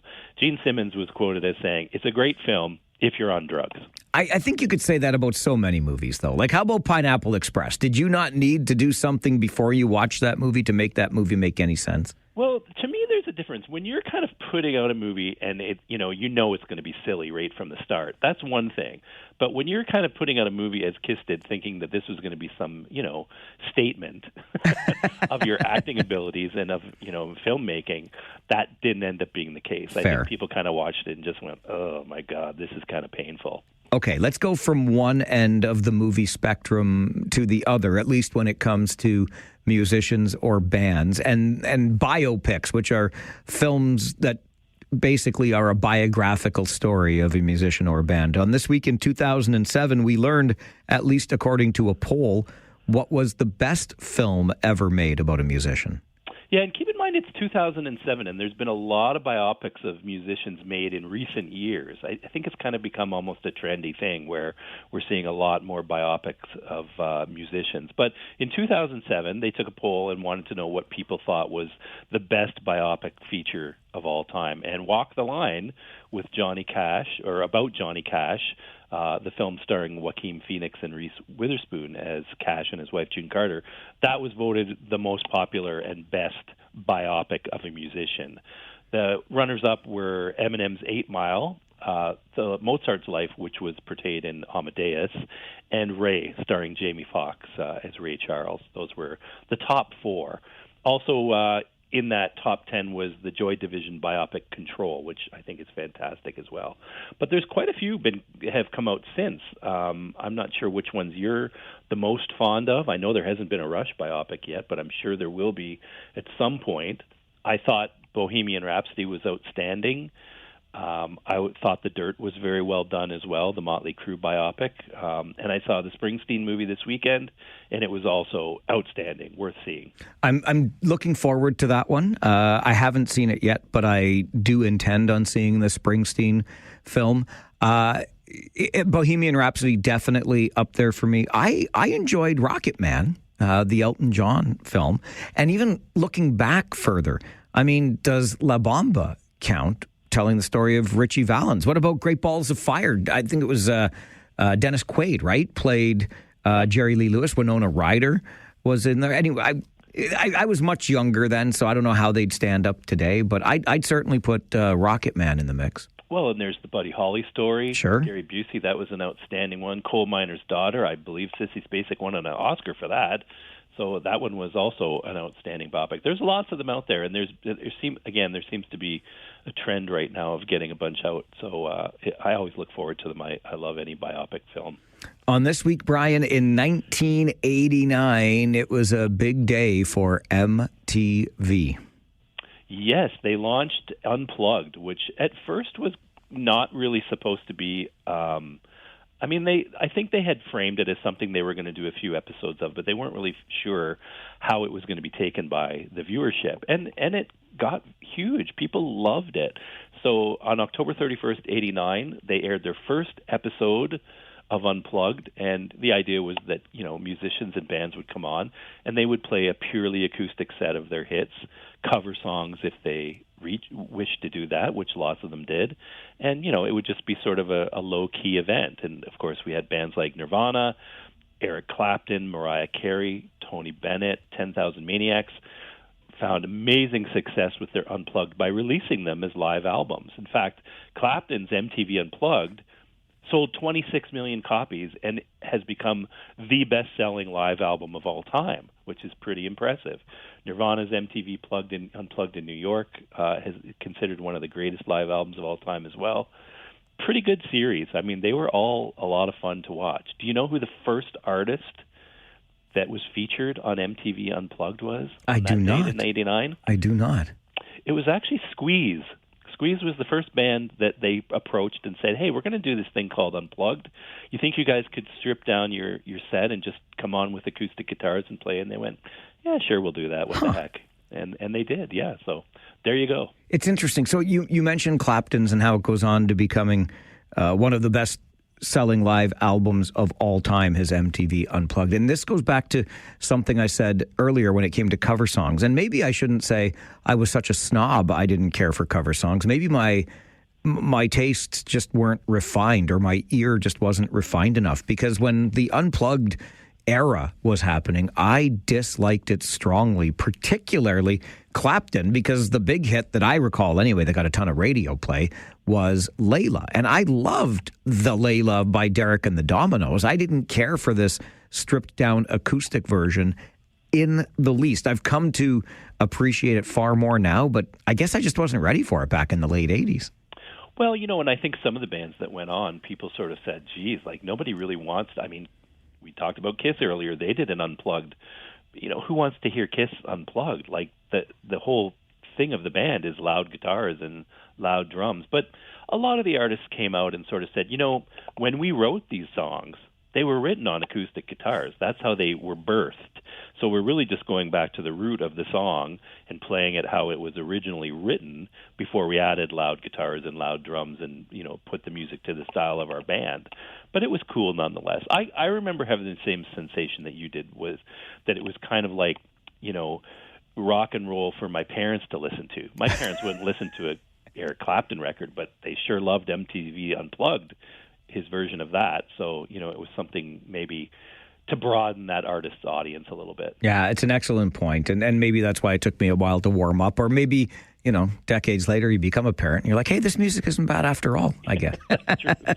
It's always fun. Brian, thanks again for being here this morning. Always look forward to talking to you next Monday, Mike. All right, Brian. Bye-bye. See ya. Brian Allison is our good friend of the show and musicologist, joins us every Monday morning at 11 a.m. for a look at this week in music history. And if you can't get enough here, you can get more online. Brian has a Facebook page of the same name, This Week in Music History, that I encourage you to follow. You'll get these tidbits and lots more if you've got any interest in music whatsoever. It's a nice little diversion on Mondays, and I really enjoy these conversations, thinking back on cover songs, which we will be doing. Just put a little pin in it as an All Request Friday theme coming up. I'm thinking probably next week. This week, Friday happens to be the 31st of October, so we're going to do Halloween music for All Request Friday this week. But cover songs could be a fun one. I've warmed up to them over the years, as I've warmed up to the acoustic sets that came along with MTV's Unplugged. And just think back in 1989 when they had this idea. They didn't know it would take off the way that it did, but it was certainly a big hit, the Unplugged series for MTV that began This Week in Music History back in 1989. Always fun to look back on the songs and the artists that shaped us and really cemented our love for music, even though we're on a talk radio station today. I've said it many a time before. Today's talk radio listener is yesterday's rock radio listener. That's how we evolve over time. I've got to get you to the 570 News Center for an update. And then another regular Monday feature is David Drewe joining us for Drewe's Views. He's always got an interesting perspective on things. And it sounds like this week it's the law of unintended consequences. They meant to do one thing, ended up doing quite another. David will explain in Drewe's Views coming up on the Mike Farwell Show. This is 570 News Radio and Rogers TV. Has anybody heard from Crazy Dave? Has anybody heard from Crazy Dave? Has anybody heard from Crazy Dave? I haven't seen hide nor shaggy head of that boy in 4 years. But you'd know him if you met him. Played harmonica like the cat lost his balls. Yep, Crazy Dave. Had a toothy smile as big as my hand. Always chewed on a toothpick or a long blade of grass, drank from the bottle, rolled the worst cigarettes, was impervious to insect bites. It's one of the best damn tree planting highballers east of Prince George. That is our good friend, David Drewe, who joins us every Monday morning, 11:30, to share his views with us, a segment we call Drewe's Views, which David shared with me moments ago. Apparently, AI recognizes as a regular feature on this show, probably of opinion or commentary of some sort. Artificial semi-intelligence. I have a question for the Farwell Force, though. Sure. On the last segment, This Week in Music History, you guys were talking about Kiss and the movie at the height of their popularity. And I don't know if this was a fever dream during my university days when I was in bad behavior, or if there really was. Anybody else remember a Saturday morning Kiss cartoon show? Oh, yes. Oh, very much so. Okay, cool. I just thought I might have had a bad night. How could you resist? How could you resist putting the rock stars in makeup onto a Saturday morning cartoon? Well, I just have this memory of them in a roller coaster. That's all I can really remember about it. But it was at the time where, like, Mr. T had a show and Hulk Hogan and the wrestlers had their cartoon show. And it was, I don't know. One of my favorites. I mean, we're going to go off on a big tangent now. But how about the Saturday morning Supercade? Do you remember Frogger, Pac-Man, Donkey Kong? All had cartoons. Yes. I also remember a show called Drac Pack. That was the corniest thing in the world, where they would just be going back and forth with, yes, he doesn't know that I know that he knows that I don't know. And it was just like my parents would be walking by going, this is making you stupider. It was, wasn't it? And here we are today. Living David, proof. If you didn't know, is the founder, owner of Negotiating Change, government relations, stakeholder engagement strategies. He knows his stuff because he spent many a year working as a staffer within the hallowed halls of federal parliament as a Conservative Party staffer. We're talking about unintended consequences on your segment today that artificial semi-intelligence is well aware of, including the unintended consequences of that darn TV ad that Doug Ford bought to run in the States. So, yeah, I'm pretty sure all of the listeners are familiar with the ad by now, but it's a fair ad. Like, you can listen to the entire speech that this was excerpted from, and it's fair. It is very, very fair quotation, and it's also a very fair representation of Ronald Reagan's attitude. And when Donald Trump first commented on it, he seemed to be getting a little bit of a kick out of it. He was like, yeah, it's an ad from Canada. They're not reacting now. I do the same thing. It's not that good, but I do the same thing. And then 2 days later, all of a sudden, something crawled up his butt. We got this angry reaction where all of a sudden he said, no more trade talks with Canada. Now, forget for a second whether this, let's talk about, was this ad a good idea or a bad idea, But to derail trade negotiations over an ad quoting Ronald Reagan, if we derail trade negotiations over that, we could derail trade negotiations over anything. You know what I mean? Like, so this was something that probably would have happened anyway. But Donald Trump kills the trade negotiations. You weren't sure for a while because the second tweet after the initial blow up didn't seem as bad, but then apparently Mark Carney got the cold shoulder from him this weekend at the summit. So believe the initial tweet. Who can tell with this joker? But Ford says he will pull the ads after the weekend's World Series games. And Marit Stiles starts going after him, which is her job as leader of the opposition. Like, regardless of whether you're thinking that he had to pull it down because it was a dumb move, or he got where he wanted to with it, or he should have kept it up, it's her job to be saying these things. But it really does her no good when you have Wob Canoe in Manitoba and Lana Payne of the Canadian Auto Workers both saying Doug Ford is doing what needs to be done. And Wob Canoe, to my friend, Doug Ford, please keep airing those ads. So, I am sure that Doug Ford, when he put that ad up, was not thinking that he would be diminishing the leader of the opposition in this way by doing so. Unintended consequences. Here we are. He pulled a homer, so to speak. He accidentally put the Marit Stiles in this position where she has to criticize him, even though it costs her credibility. That's dumb luck. seriously, that is dumb luck. If Doug Ford's office had known that Trump would kill trade negotiations if they aired this ad, they might not have done it. They weren't sitting there thinking, and then when he kills trade negotiations, all the traditional NDP allies are going to come sticking up for Doug Ford, and then ain't she going to look dumb? This is just, we are where we are, and she has to criticize him. It's her job. Let's just talk also about the $75 million so very well spent. I don't care if the ad ran for 2 days or 2 World Series games. The traction that it's been getting online and in media since then, worth well over the $75 million spent. Okay. How much of that was in Canada? I don't care. Well, okay, but that's just it. How much money do we want to pay out of tax dollars to have Canadians understand where Ronald Reagan stood on this issue 40 years ago?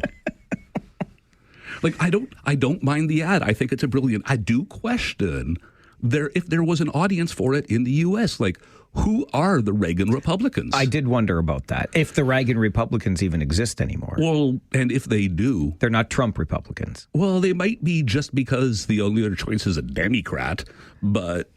Well, no, but yes, like that's the question is he irrelevant, or would it be like me putting up an ad quoting Jean Charest to today's Tories? Fair enough. Okay, moving on to the second point in your notes. It says Pierre Poilievre misses a verb tense. I'm just going to guess at this. The RCMP is despicable. He meant to say was. Is that where I'm going here? Well, the behavior was. Okay, yes. He should have said was. Instead he said is. And he wasn't saying anything new. He wasn't. Like when he was quoted a couple days later saying, we've been saying this for years, I've called for a resignation. All of a sudden I sat there and I thought about it. And I did a wee bit of Googling. And it's like, yeah, he used some pretty similar language, sometimes stronger than despicable. I don't recall him ever using the word despicable, sometimes lighter than despicable to describe how Brenda Lucki was allegedly covering up for. I'm not saying he said the right things. I still think when the RCMP says we couldn't complete the investigation because the Liberal Prime Minister wouldn't give us access to the people or documents, you don't blame the RCMP and say they're covering it up. They're saying we can't. And this is why. And that's where you hold the governments accountable again, not the police forces. So on that. But it was nothing he hadn't said before. But this time, you couldn't find a Tory MP who would agree with him. Isn't that interesting? And the reason why? Because it just came out in the context this time of we should be arresting Justin Trudeau. And the RCMP actively covered it up, and the Trump stuff had been exploding. So it took on a life of its own. And all the Tory talking heads are sitting there saying, yeah, I don't know why he's litigating the past. I don't know why he's litigating the past. And I don't understand if they are purposefully stupid when they say they don't understand why, or if just the heat of the moment makes this look like such a huge mistake that they're forgetting the obvious thing. You make sure that it is cemented in the voter's head that the RCMP covered up for Trudeau, because sooner or later there's going to be a Liberal scandal with this government, and you want it to stick. And so the idea that the RCMP is like, and I wouldn't have said unwilling covering up, but I would have said unable to pursue, just like the last time. I want that sticking in the voters' heads so that this government gets old government as fast as possible and doesn't get the benefit of being the new government they want to be. That's why he was going there. I don't know why he went there in such a clumsy way, but he was going there to lay the groundwork for the eventual scandals that are going to tie up the Mark Carney government, like whether it's his own Brookfield assets that are going to be coming into question, whether it's another cabinet member's cousin who's going to be getting contracts. Something is going to be happening of some sort, and this will just make it stickier. That's what Pierre Poilievre was trying to do. This is not rocket science, but for some reason, because of how he's so odiously phrased this, you could not find a sympathizer willing to say, well, this is what he was trying to do. Oops. Can I submit to you, just quickly before we take the break, you've probably heard of TDS being Trump derangement syndrome that many accuse those opposed to Trump have. Is it possible that Pierre Poilievre suffers from some sort of TDS of his own, except it's not Trump derangement, it's Trudeau derangement syndrome, hence his continued relitigation of the past? I am sure there is some of that. But I don't know if you ever saw, I wasn't expecting this. Glass was the movie, and it had Samuel L. Jackson as the Mr. Glass, the villain, who like had the most breakable bones ever. Right. And then there was Bruce Willis as the unbreakable dude. It was called Unbreakable, well, wasn't there it? was a trilogy of them, actually. Okay, yeah, because I didn't see after that. Unbreakable, Glass, and I forget the other one, which is crazier. But the entire theory of it is, well, you can't have a hero without a villain. You can't and that's just where I think Pierre Poilievre is caught.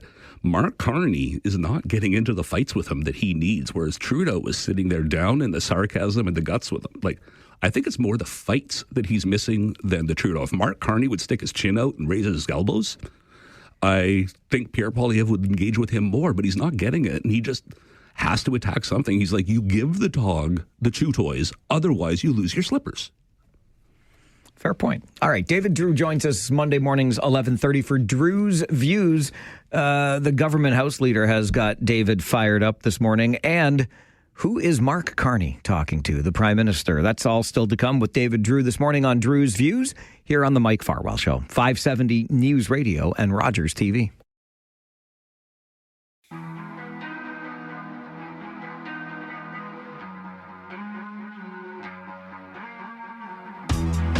Every Monday morning at 11:30, David Drewe joins us for Drewe's Views. David spent time as a Conservative Party staffer, now operates negotiating change, government relations, stakeholder engagement strategies. David, Steve McKinnon, the government House leader, has got you all riled up. He says, well, it seems like he's backing down again as of today, but he spent most of last week doing the tours saying, I don't understand why the opposition is forcing this election. Their demands are unreasonable. And then he led off with Pierre Poilievre's demands. And I'm like, I'm sorry, if you expect the leader of His Majesty's loyal opposition to be presenting you with reasonable demands to get budget support, you've never done anything with politics in any country. You do not understand what the job of the opposition is. So then you can say, well, then there's the Bloc, and then there's the NDP, and he was willing to say that the NDP are the only ones who aren't making crazy demands. Okay. But he was throwing the election out there. And you're wondering, like, what the heck are you doing, bud? Because you don't have any candidates nominated. I'm not sure that your books are in great shape compared to the Conservative books, because they're just always a fundraising machine. Have you guys recovered from the last election yet that I'm not sure you were able to fully fund yourselves? Like, so many of these questions. But he was putting it out there saying there's going to be an election because the opposition parties expect too much of us. And it's just this whole kind of thing, because when you mush it all together, it's like the Conservatives want you to spend less. The Bloc and the NDP want you to spend more on certain things. Like, everybody wants too much. They want opposite things, but everybody wants too much. Are you telling me this government is not going to spend more and is not going to be cutting?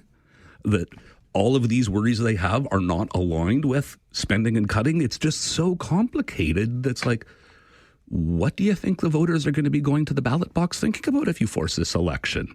And whose job is it in a minority parliament to ensure that a budget passes? And given that if you're not a member of cabinet, in theory, your job is to hold the executive accountable, it's the executive's job. So it's not the backbench Liberals' job. It's the Minister of Finance and the House Leader's job to work with the other parties to make sure legislation passes, and the budget is no different. Now, if you want to have an election, you can have an election, but you can't blame it on the opposition this far in advance. You and I were having an interesting chat during the break about the votes for the budget. I mean, where will Mark Carney be getting them from if he wants this to not become the non-confidence vote that drops or causes the government to fall? Well, honestly, I don't believe he can either get the support of the NDP because he has Elizabeth May, or he can start chiseling for one vote here, one vote there, and I can't believe that would work because he might be able to get one vote that way. But I can't believe he'll have 4 floor crossers. I mean, to cross the floor, you have to be in a riding where whether you are NDP or Conservative or Bloc crossing the floor, you have to believe it's not going to cost you your seat. So you're looking at a very few, relatively speaking, flip ridings where somebody might go, this will not end my career. And are they going to believe it? And are they going to do it? And are there 4 of them? That would be kind of crazy, and that would seal Pierre Poilievre's leadership vote if that happened. That was how we started on it. We were talking about the leadership vote. All right. Let's move on to one more note before we're done for the day, and that is Prime Minister. I know you've got 2 in there, but we're going to have to go quick then. Prime Minister Carney's address to a university audience last week. He talked about sacrifices, David. You're going to have to make some sacrifices. Yeah, and all week we've been hearing about how youth don't need to make more sacrifices. I do not know whether, I haven't read the whole speech, but I do not recall hearing anything where he specifically said youth are going to be the ones who are going to disproportionately sacrifice. But when you start telling the kids that it's going to be 10 years of sacrifice, who are you talking to? Are you talking to the audience in the room of all youth, or are you talking to Canada at large? I really, really hope, I really, really, really, really, really hope he did not mean 10 years of sacrifice on youth. I don't believe he said that, but he is perfectly open to that belief by having delivered it this way. Because honestly, we should be means testing seniors' benefits before we ask the kids to sacrifice more. There's so much sacrifice we should be doing in terms of intergenerational fairness before this Trump phenomenon came along. So the idea of going to youth and saying, hey guys, it's going to be another 10 years of shit getting worse for you before we are able to start improving your lives, that's not acceptable to me as a childless dude. Fair point all around. I think he was talking to all of us generally. And finally, some flowers for Len Jewett this morning. Yeah, I came across this article in the Record where he put up a significant 7-figure donation to complete a bridge across the Grand River at Wallenstein to connect trails. And I know Len Jewett from a previous life because he used to play with anaerobic digestion. And if Kathleen Wynne had had a decent energy policy, we would be having farm-developed energy right now because you just take this farm waste, you throw it into a pit, you cover the pit with elastic, heat hits it, stuff decomposes, creates heat, so you have created basically a giant stomach that farts clean energy, and at the end of it, you have this perfectly clean, odorless, high-efficiency fertilizer left over. This is the kind of things, this guy, I met him a decade or more ago when he was doing this stuff, trying to be on the leading edge of clean technology, and now he's like helping preserve nature and a trail. So we have so many people like this in Waterloo Region. We are so blessed, but I want to just name this guy right now because, kudos to him. Kudos to you, Len Jewett, and your odorless farts. David Drewe joins us every Monday morning at 11:30 for Drew's Views. As always, I thank you, good sir. I thank you, too. David will be back in 1 week's time. Unless, did I hear, you didn't use a 4-letter word, did you? Style is a 5-letter word. Okay. All right. That's what I thought you said. You get to say your thing in Rant or Rave next, and I have the dump button ready, so don't try using that style word on me. This is the Mike Farwell Show, 570 News Radio and Rogers TV. Take out the papers and the trash, or you don't get no spending cash. If you don't scrub that kitchen floor, you ain't gonna rock and roll no more.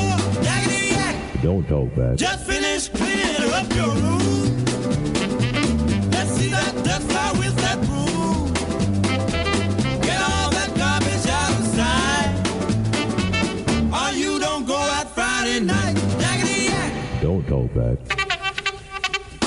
You'll have to forgive me for a moment. I'm just admiring the Ontario Hockey League standings. Oh, would you look at that? Kitchener Rangers, first place in the Midwest Division. Second in the Western Conference, 1 point better than those Owen Sound Attack. And oh yeah, we, the Kitchener Rangers, still have a game in hand. It's a nice sight to see. I couldn't believe the number of people I ran into coming into the Memorial Auditorium yesterday who were all up in arms about the Rangers' loss on Saturday night in Barrie. What happened? Oh, what an awful game. What an awful game. They lost in overtime. Anyway, it's neither here nor there. Rangers are in first place. That's what's here. That's what I want to remind you of as I admire the standings.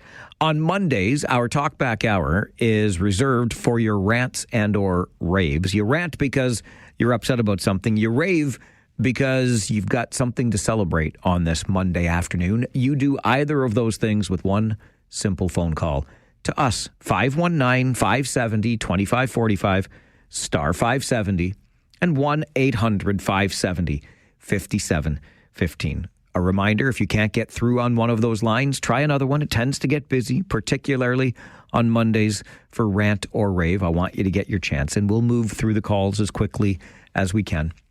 As we get to those phone lines, a quick rant from me.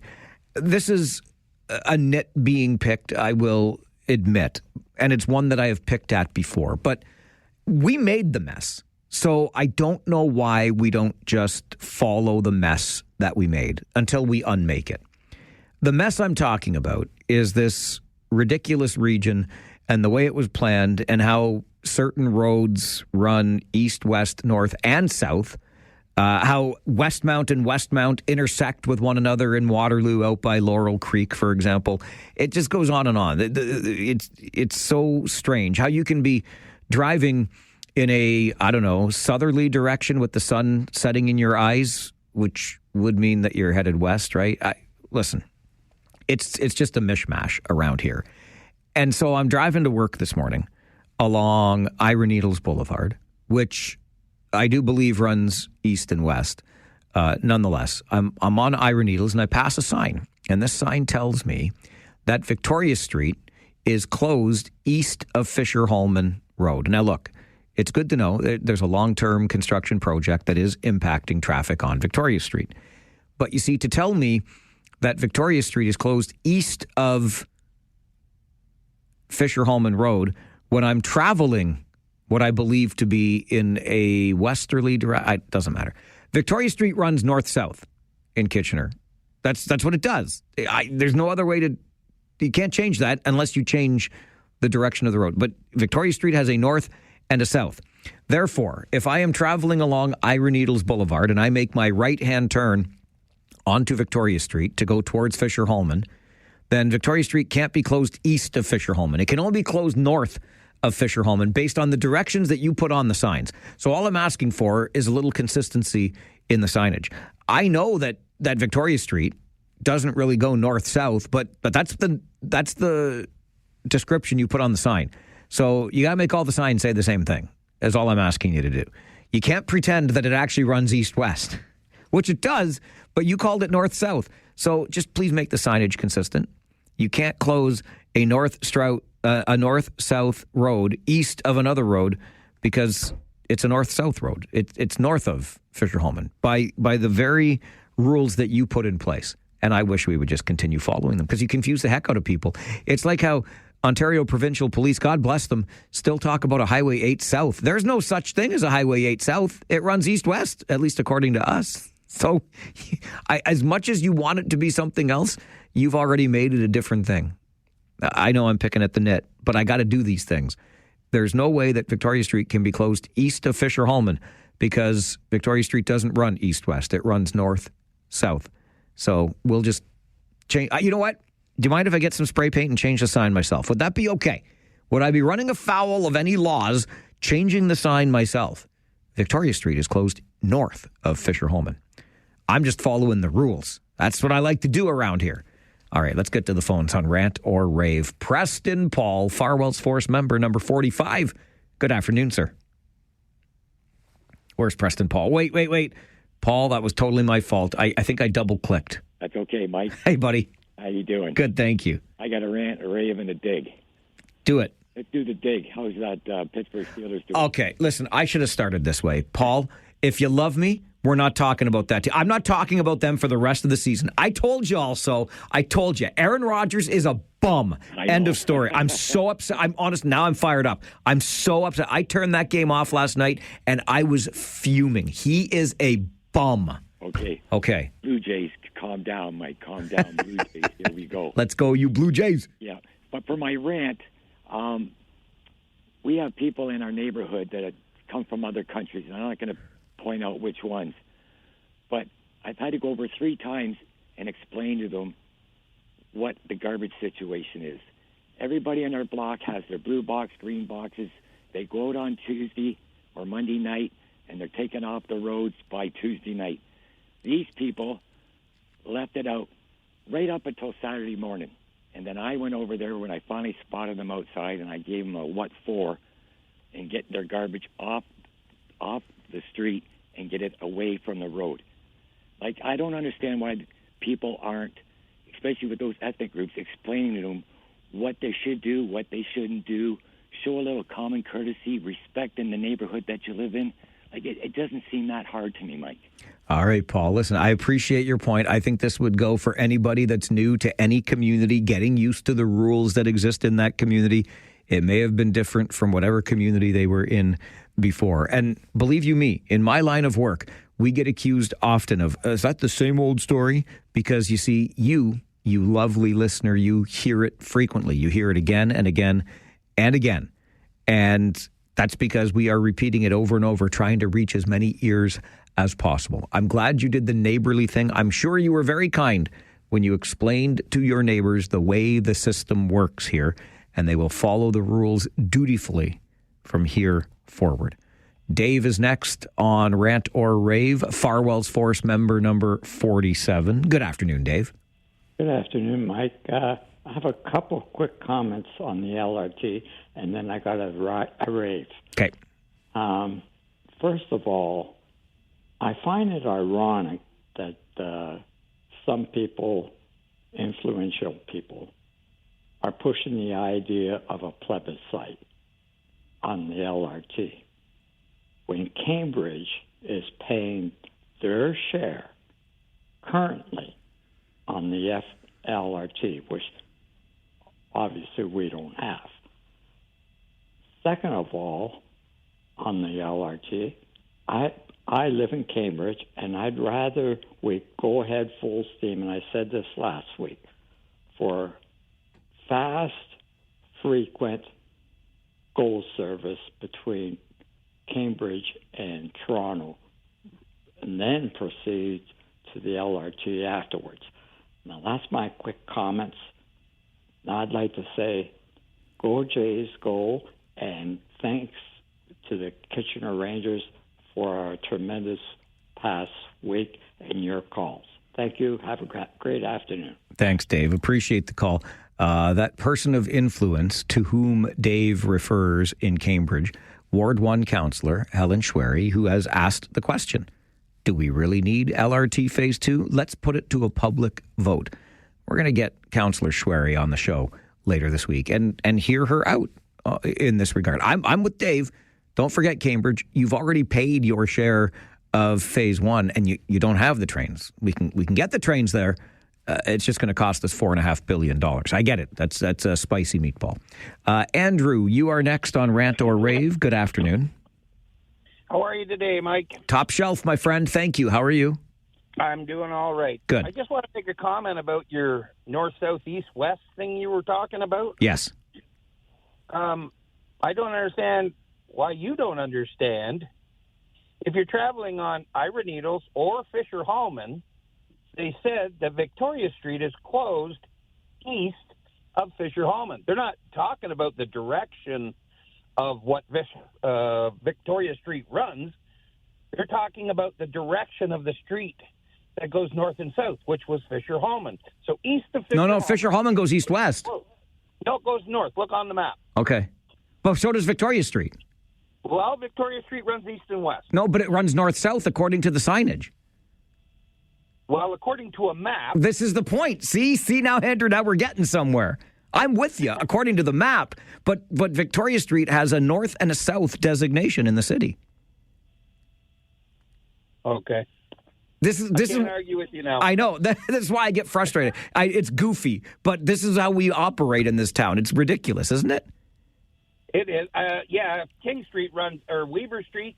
Exactly. King Street, Westmount. They all run weird. All three of them. So now let's just, since I'm taking your word at Fisher-Hallman being north, south, does that mean Fisher-Hallman North and Victoria Street North meet at the same place? Like, what's going on here? Well, I don't know how to answer that one. See, now you're as confused as I am, aren't you? I just don't see where Victoria Street runs north. Exactly. I believe the change is at King Street. So from Victoria Street, King and Victoria, coming out to me at the boardwalk would be Victoria Street South, and out towards Guelph, it's Victoria Street North, which turns into, by the way, Highway 7 East. Like, give me a break. But this is what happens. Yeah. Yeah. The roads run in the same direction. Right now you're calling it Victoria North.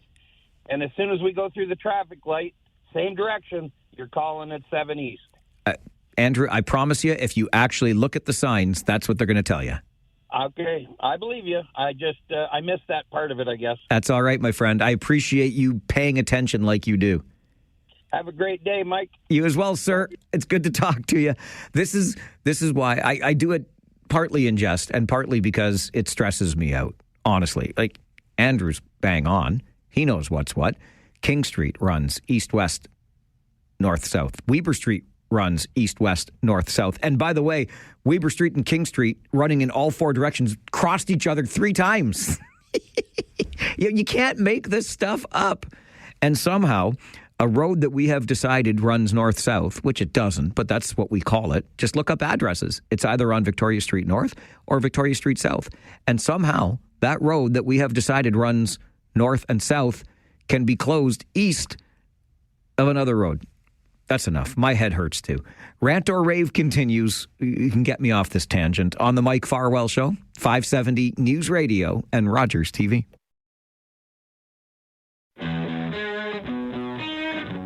Mondays are made for ranting and or raving here on the show. We open up the phone lines for an hour so you can rant about something you're upset about or rave because of something you're wanting to celebrate on a Monday afternoon. JB, you're next on 570 News Radio.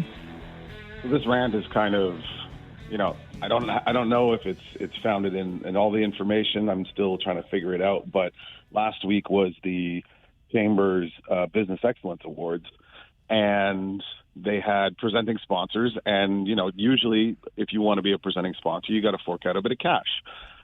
One of the presenting sponsors was the Waterloo Regional Police. So my rant is, are they using, our taxpayer money from the police budget to fund these types of things? And if so, that doesn't sit right with me. I was not aware of police being a presenting sponsor, but here's the good news. There is another public information session about the police budget coming up, during which you can ask the questions. The first time they had an information session like that, nobody participated in it. So maybe next time you will. Maybe. All right. Thanks, Farwell. Thanks, JB. Good to hear from you.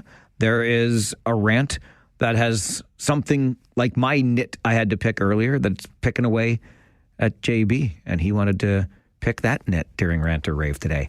Kyle, you got a rant or a rave this afternoon? I've got a rave, but first, as your counsel, I'd highly go against you doing any vandalism to any signs. But what if it... Hang on. Is it vandalism or is it making it right? Like, I'm helping correct an error here, Kyle. Think about that. I would think under the Criminal Code of Canada, it's considered vandalism. All right, fine. I'm going to call my legal team. Yeah, but you let Rob Deutschman know. He'd let you know, right? All right. Yeah.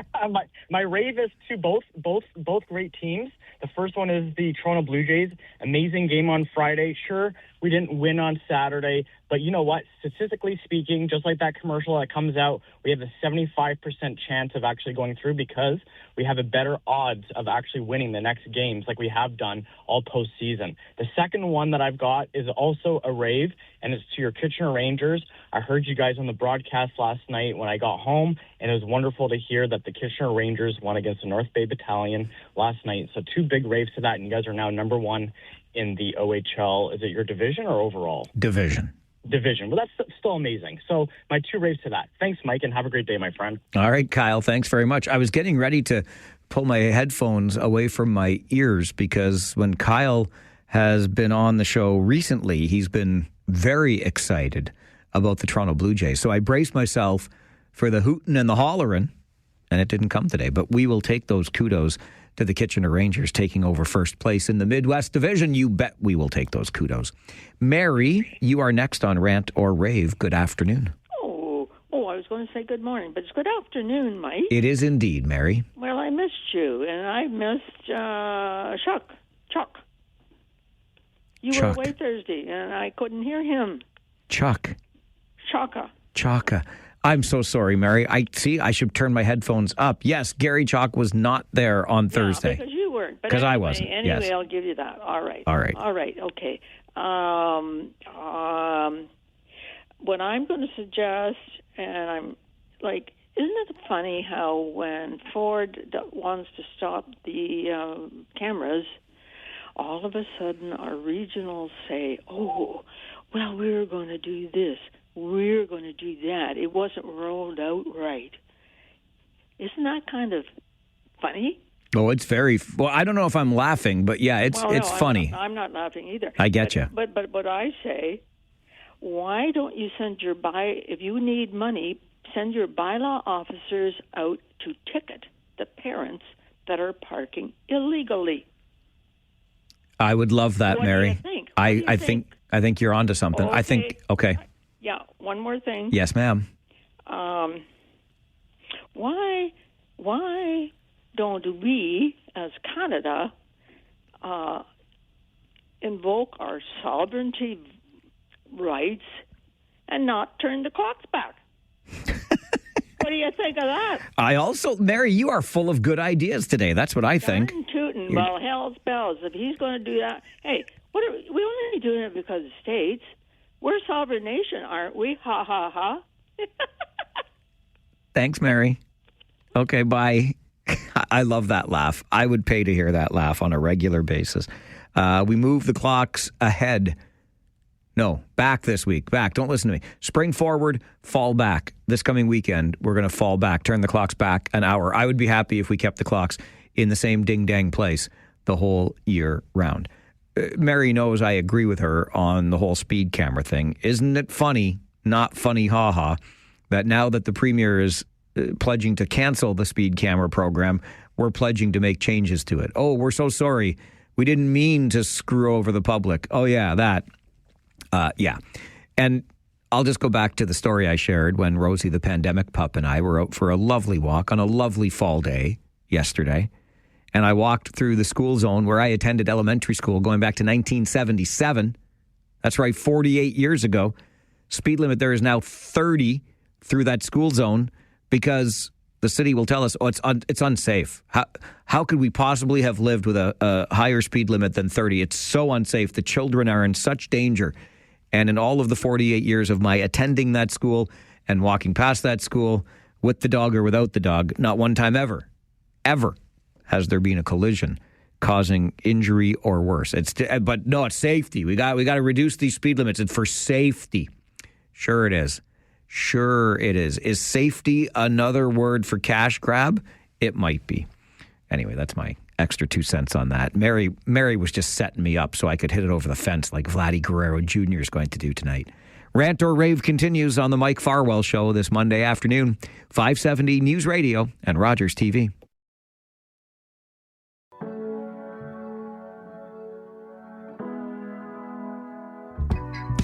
On Mondays, your Talkback Hour is reserved for your rants and or raves. You rant because you're upset about something. You rave because you want to sing someone's or something's praises. You can do either of those things with one phone call to us. Next, we go to Dallas. Good afternoon, Dallas. You got a rant or a rave today? A little of both. Okay. Number 30 here. Oh, Farwell's Force member number 30. Good to hear from you, my friend. First, I got a couple of points. I hope I got enough time. But anyways, our East Avenue Blue, if you recall our conversation from, I want to say a month ago or so, how you thought we were going to make out. And you suggested that we're going to do pretty good. And I said, yes, we have some good equipment. Clearly we do. Clearly we do. Clearly we do. James in 7. Bold, Dallas. Yeah, Jays in 7. All right, I like it. And as far as our less than a friend south of the border there, yes. Yeah, well, he can go pound salt. I think Mr. Kearney's doing a good job at arranging trade deals with multiple countries, of which we should have done a long time ago. I'm a huge George Cardinal fan, and I think in his mentality. And to depend on one person or one country or one area to keep the show survived, no, that's not going to work. Not in a chance. Last point, quick point. Ticket prices, well, you know what? Yeah, it's free trade, it's free this, free that, whatever. The only thing I got to say about that is that the people that want to go and see the game, and they'll put themselves in insurmountable debt to do it. That's where I disagree with the exchange of tickets as far as that goes. It's a lure, and people will do that. And that's about all I got to say about that. All right, Dallas, good to hear from you today. Farwell's Force member number 30. Quickly on that point, check out our Facebook page, facebook.com/The Mike Farwell Show. Farwell's Force member number 35, Clinton, stopped by this morning. He made a T-shirt. There's a Farwell's Force T-shirt. There's only one. We're not yet at the stage we're giving out T-shirts, but it kind of makes our thing feel even more official, right? You give us 15 minutes a day. I know it's kind of like a homework assignment, right? Or a doctor's note. But if you listen for 15 minutes, if you participate, even better. But even if you just listen, it's fine. 15 minutes a day, you can get an official Farwell's Force membership number. We are a force for good, a force for change, a force to be reckoned with.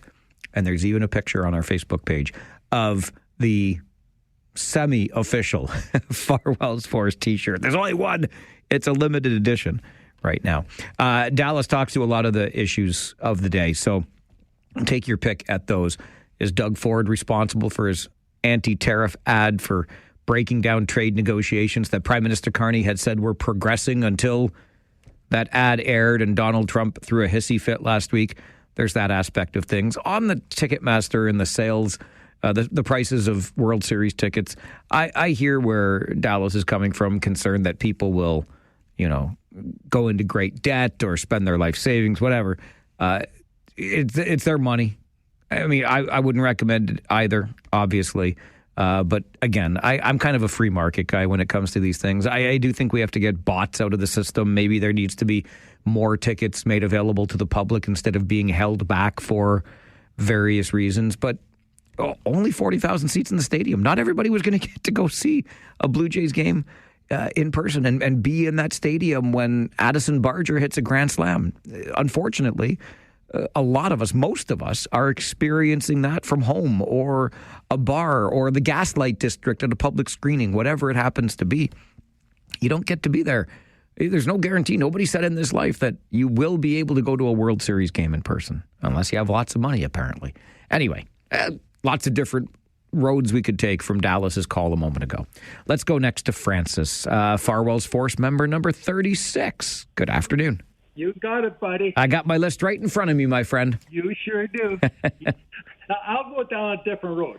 Our two leaders, provincial and federal, reminds me of my brother and myself. You told my brother that he can't do something. Well, guess what? That's exactly what he would do. So I would have to be there to put the fires out. So, like I say, I agree with it all. You know, it's good. It brings the true nature of our buddies down south that does not listen to any kind of reason. If he doesn't get his way, he does a hissy. So there we go. And I'll say, God bless on that. I can say a whole lot more because, like, I worked at Linamar also, and I was there at plant number 1. And Linamar has plants all over the world. So it's nothing new that Linda would say, his daughter, Frank's long gone, would say that it helps to make Trump feel like he's getting something. And I'll say God bless on that. Thank you, Francis. Good to hear from you today. God bless you as well. I was at a symposium. I was talking about this earlier.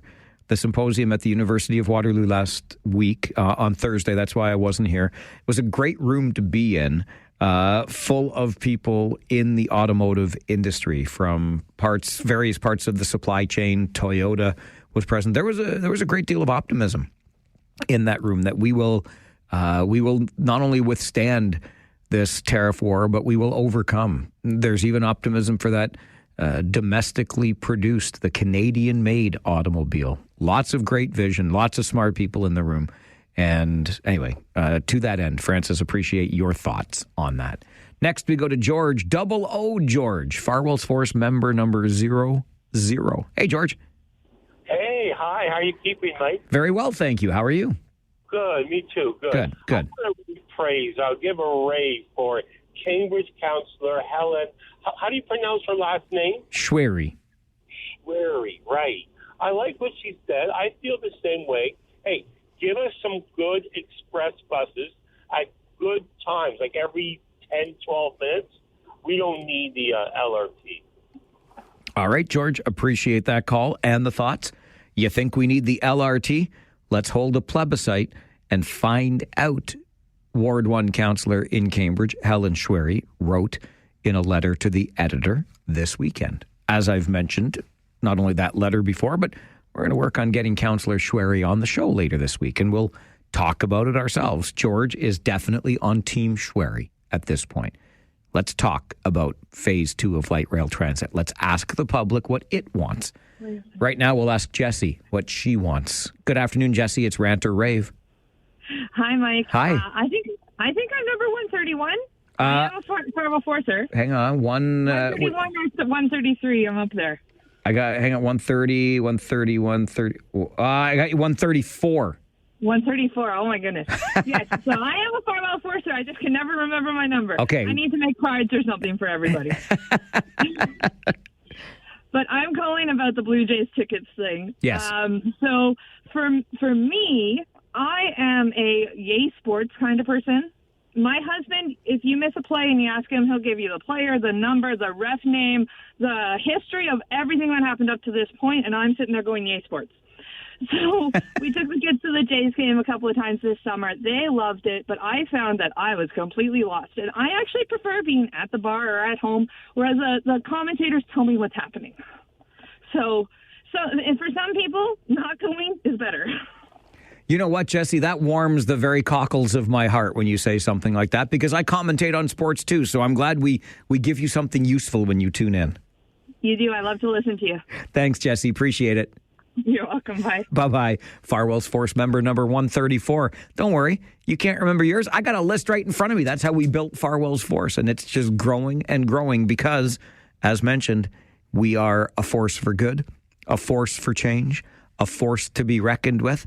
And thanks to Farwell's Force member number 35, Clinton, there's a T-shirt in the studio. Just one, but you can admire the picture on our Facebook page today, facebook.com/The Mike Farwell Show. And maybe you want to become a member of the Force. Rant or Rave continues this afternoon on The Mike Farwell Show. This is 570 News Radio and Rogers TV.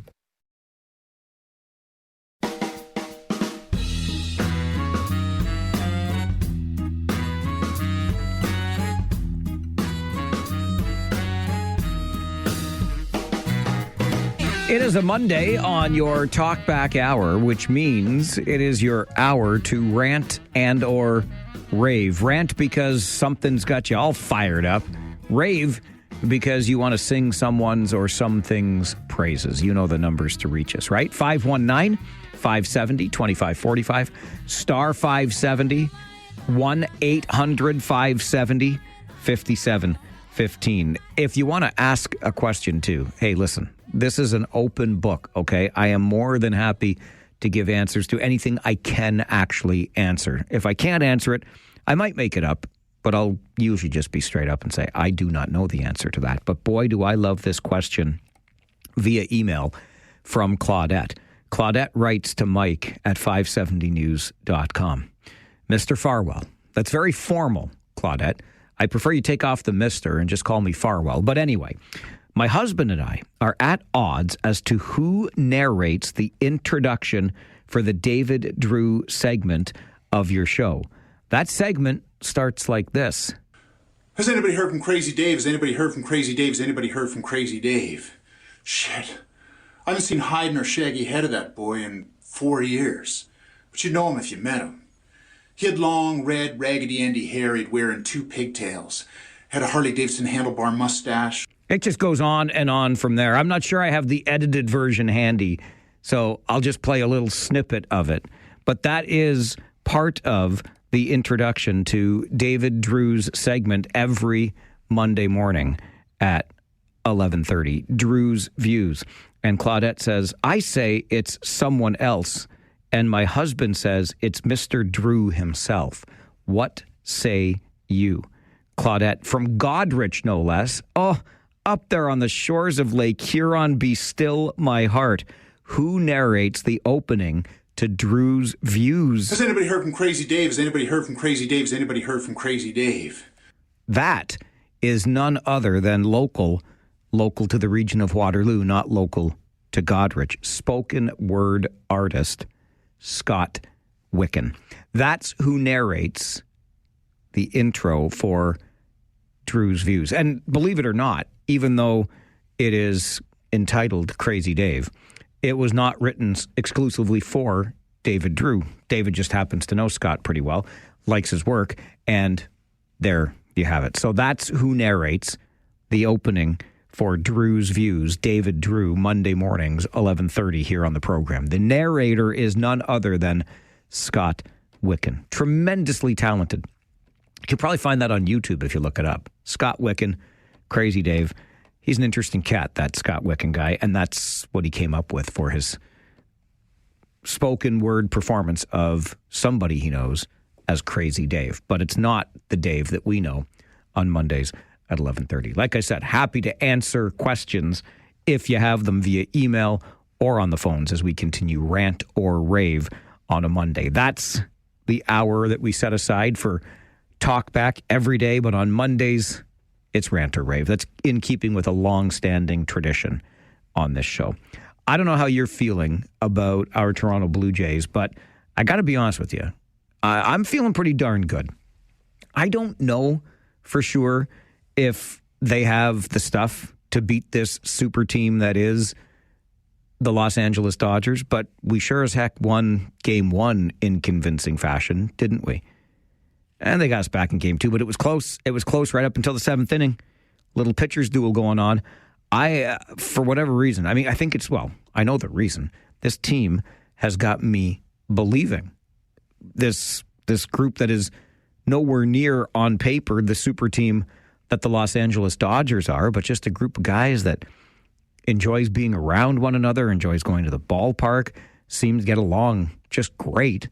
And listen, we are not without superstars. Thank you very much. Max Scherzer, who's going to pitch for the Blue Jays tonight, is a future Hall of Fame inductee. No doubt about it. Vladimir Guerrero Jr. will likely be there someday too, but let's not anoint him too soon. But we all know that Vlad Guerrero Jr. is the $500 million man with the Toronto Blue Jays. And the list just goes on from there. George Springer, a former World Series winner, having a renaissance in the late stage of his career. Got a bunch of guys that are doing great things. And one of the sort of sidebar stories to all of this, at least from where I'm sitting, is, look, not to put too fine a point on it, and I'm not trying to be a gloomy Gus, but these are these are relatively tough times. We're talking about a Bank of Canada interest rate drop on Wednesday of 1/4 point to 2 1/4 point.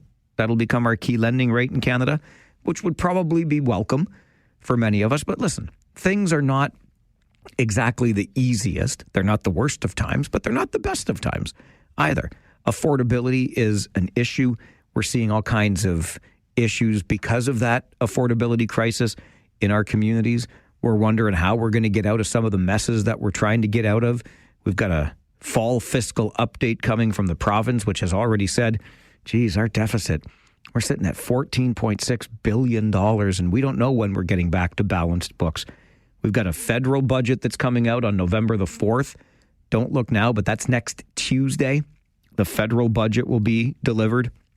And Prime Minister Carney has been warning, signaling that this is going to be a tough one. Like, brace yourself because we're going to have to figure some stuff out. And it's not going to happen overnight either, right? To sort of reinvent the Canadian economy and reduce that dependence on the United States, not to mention getting costs down. We're doing a whole lot of spending on a whole lot of things. So it's going to be a pretty tough federal budget. You start adding these things together, and it can be pretty exhausting. At the end of the day, and I do this some days, I'll sit there at the dinner table and just take a big, deep breath and let out that sigh. Made it through another one.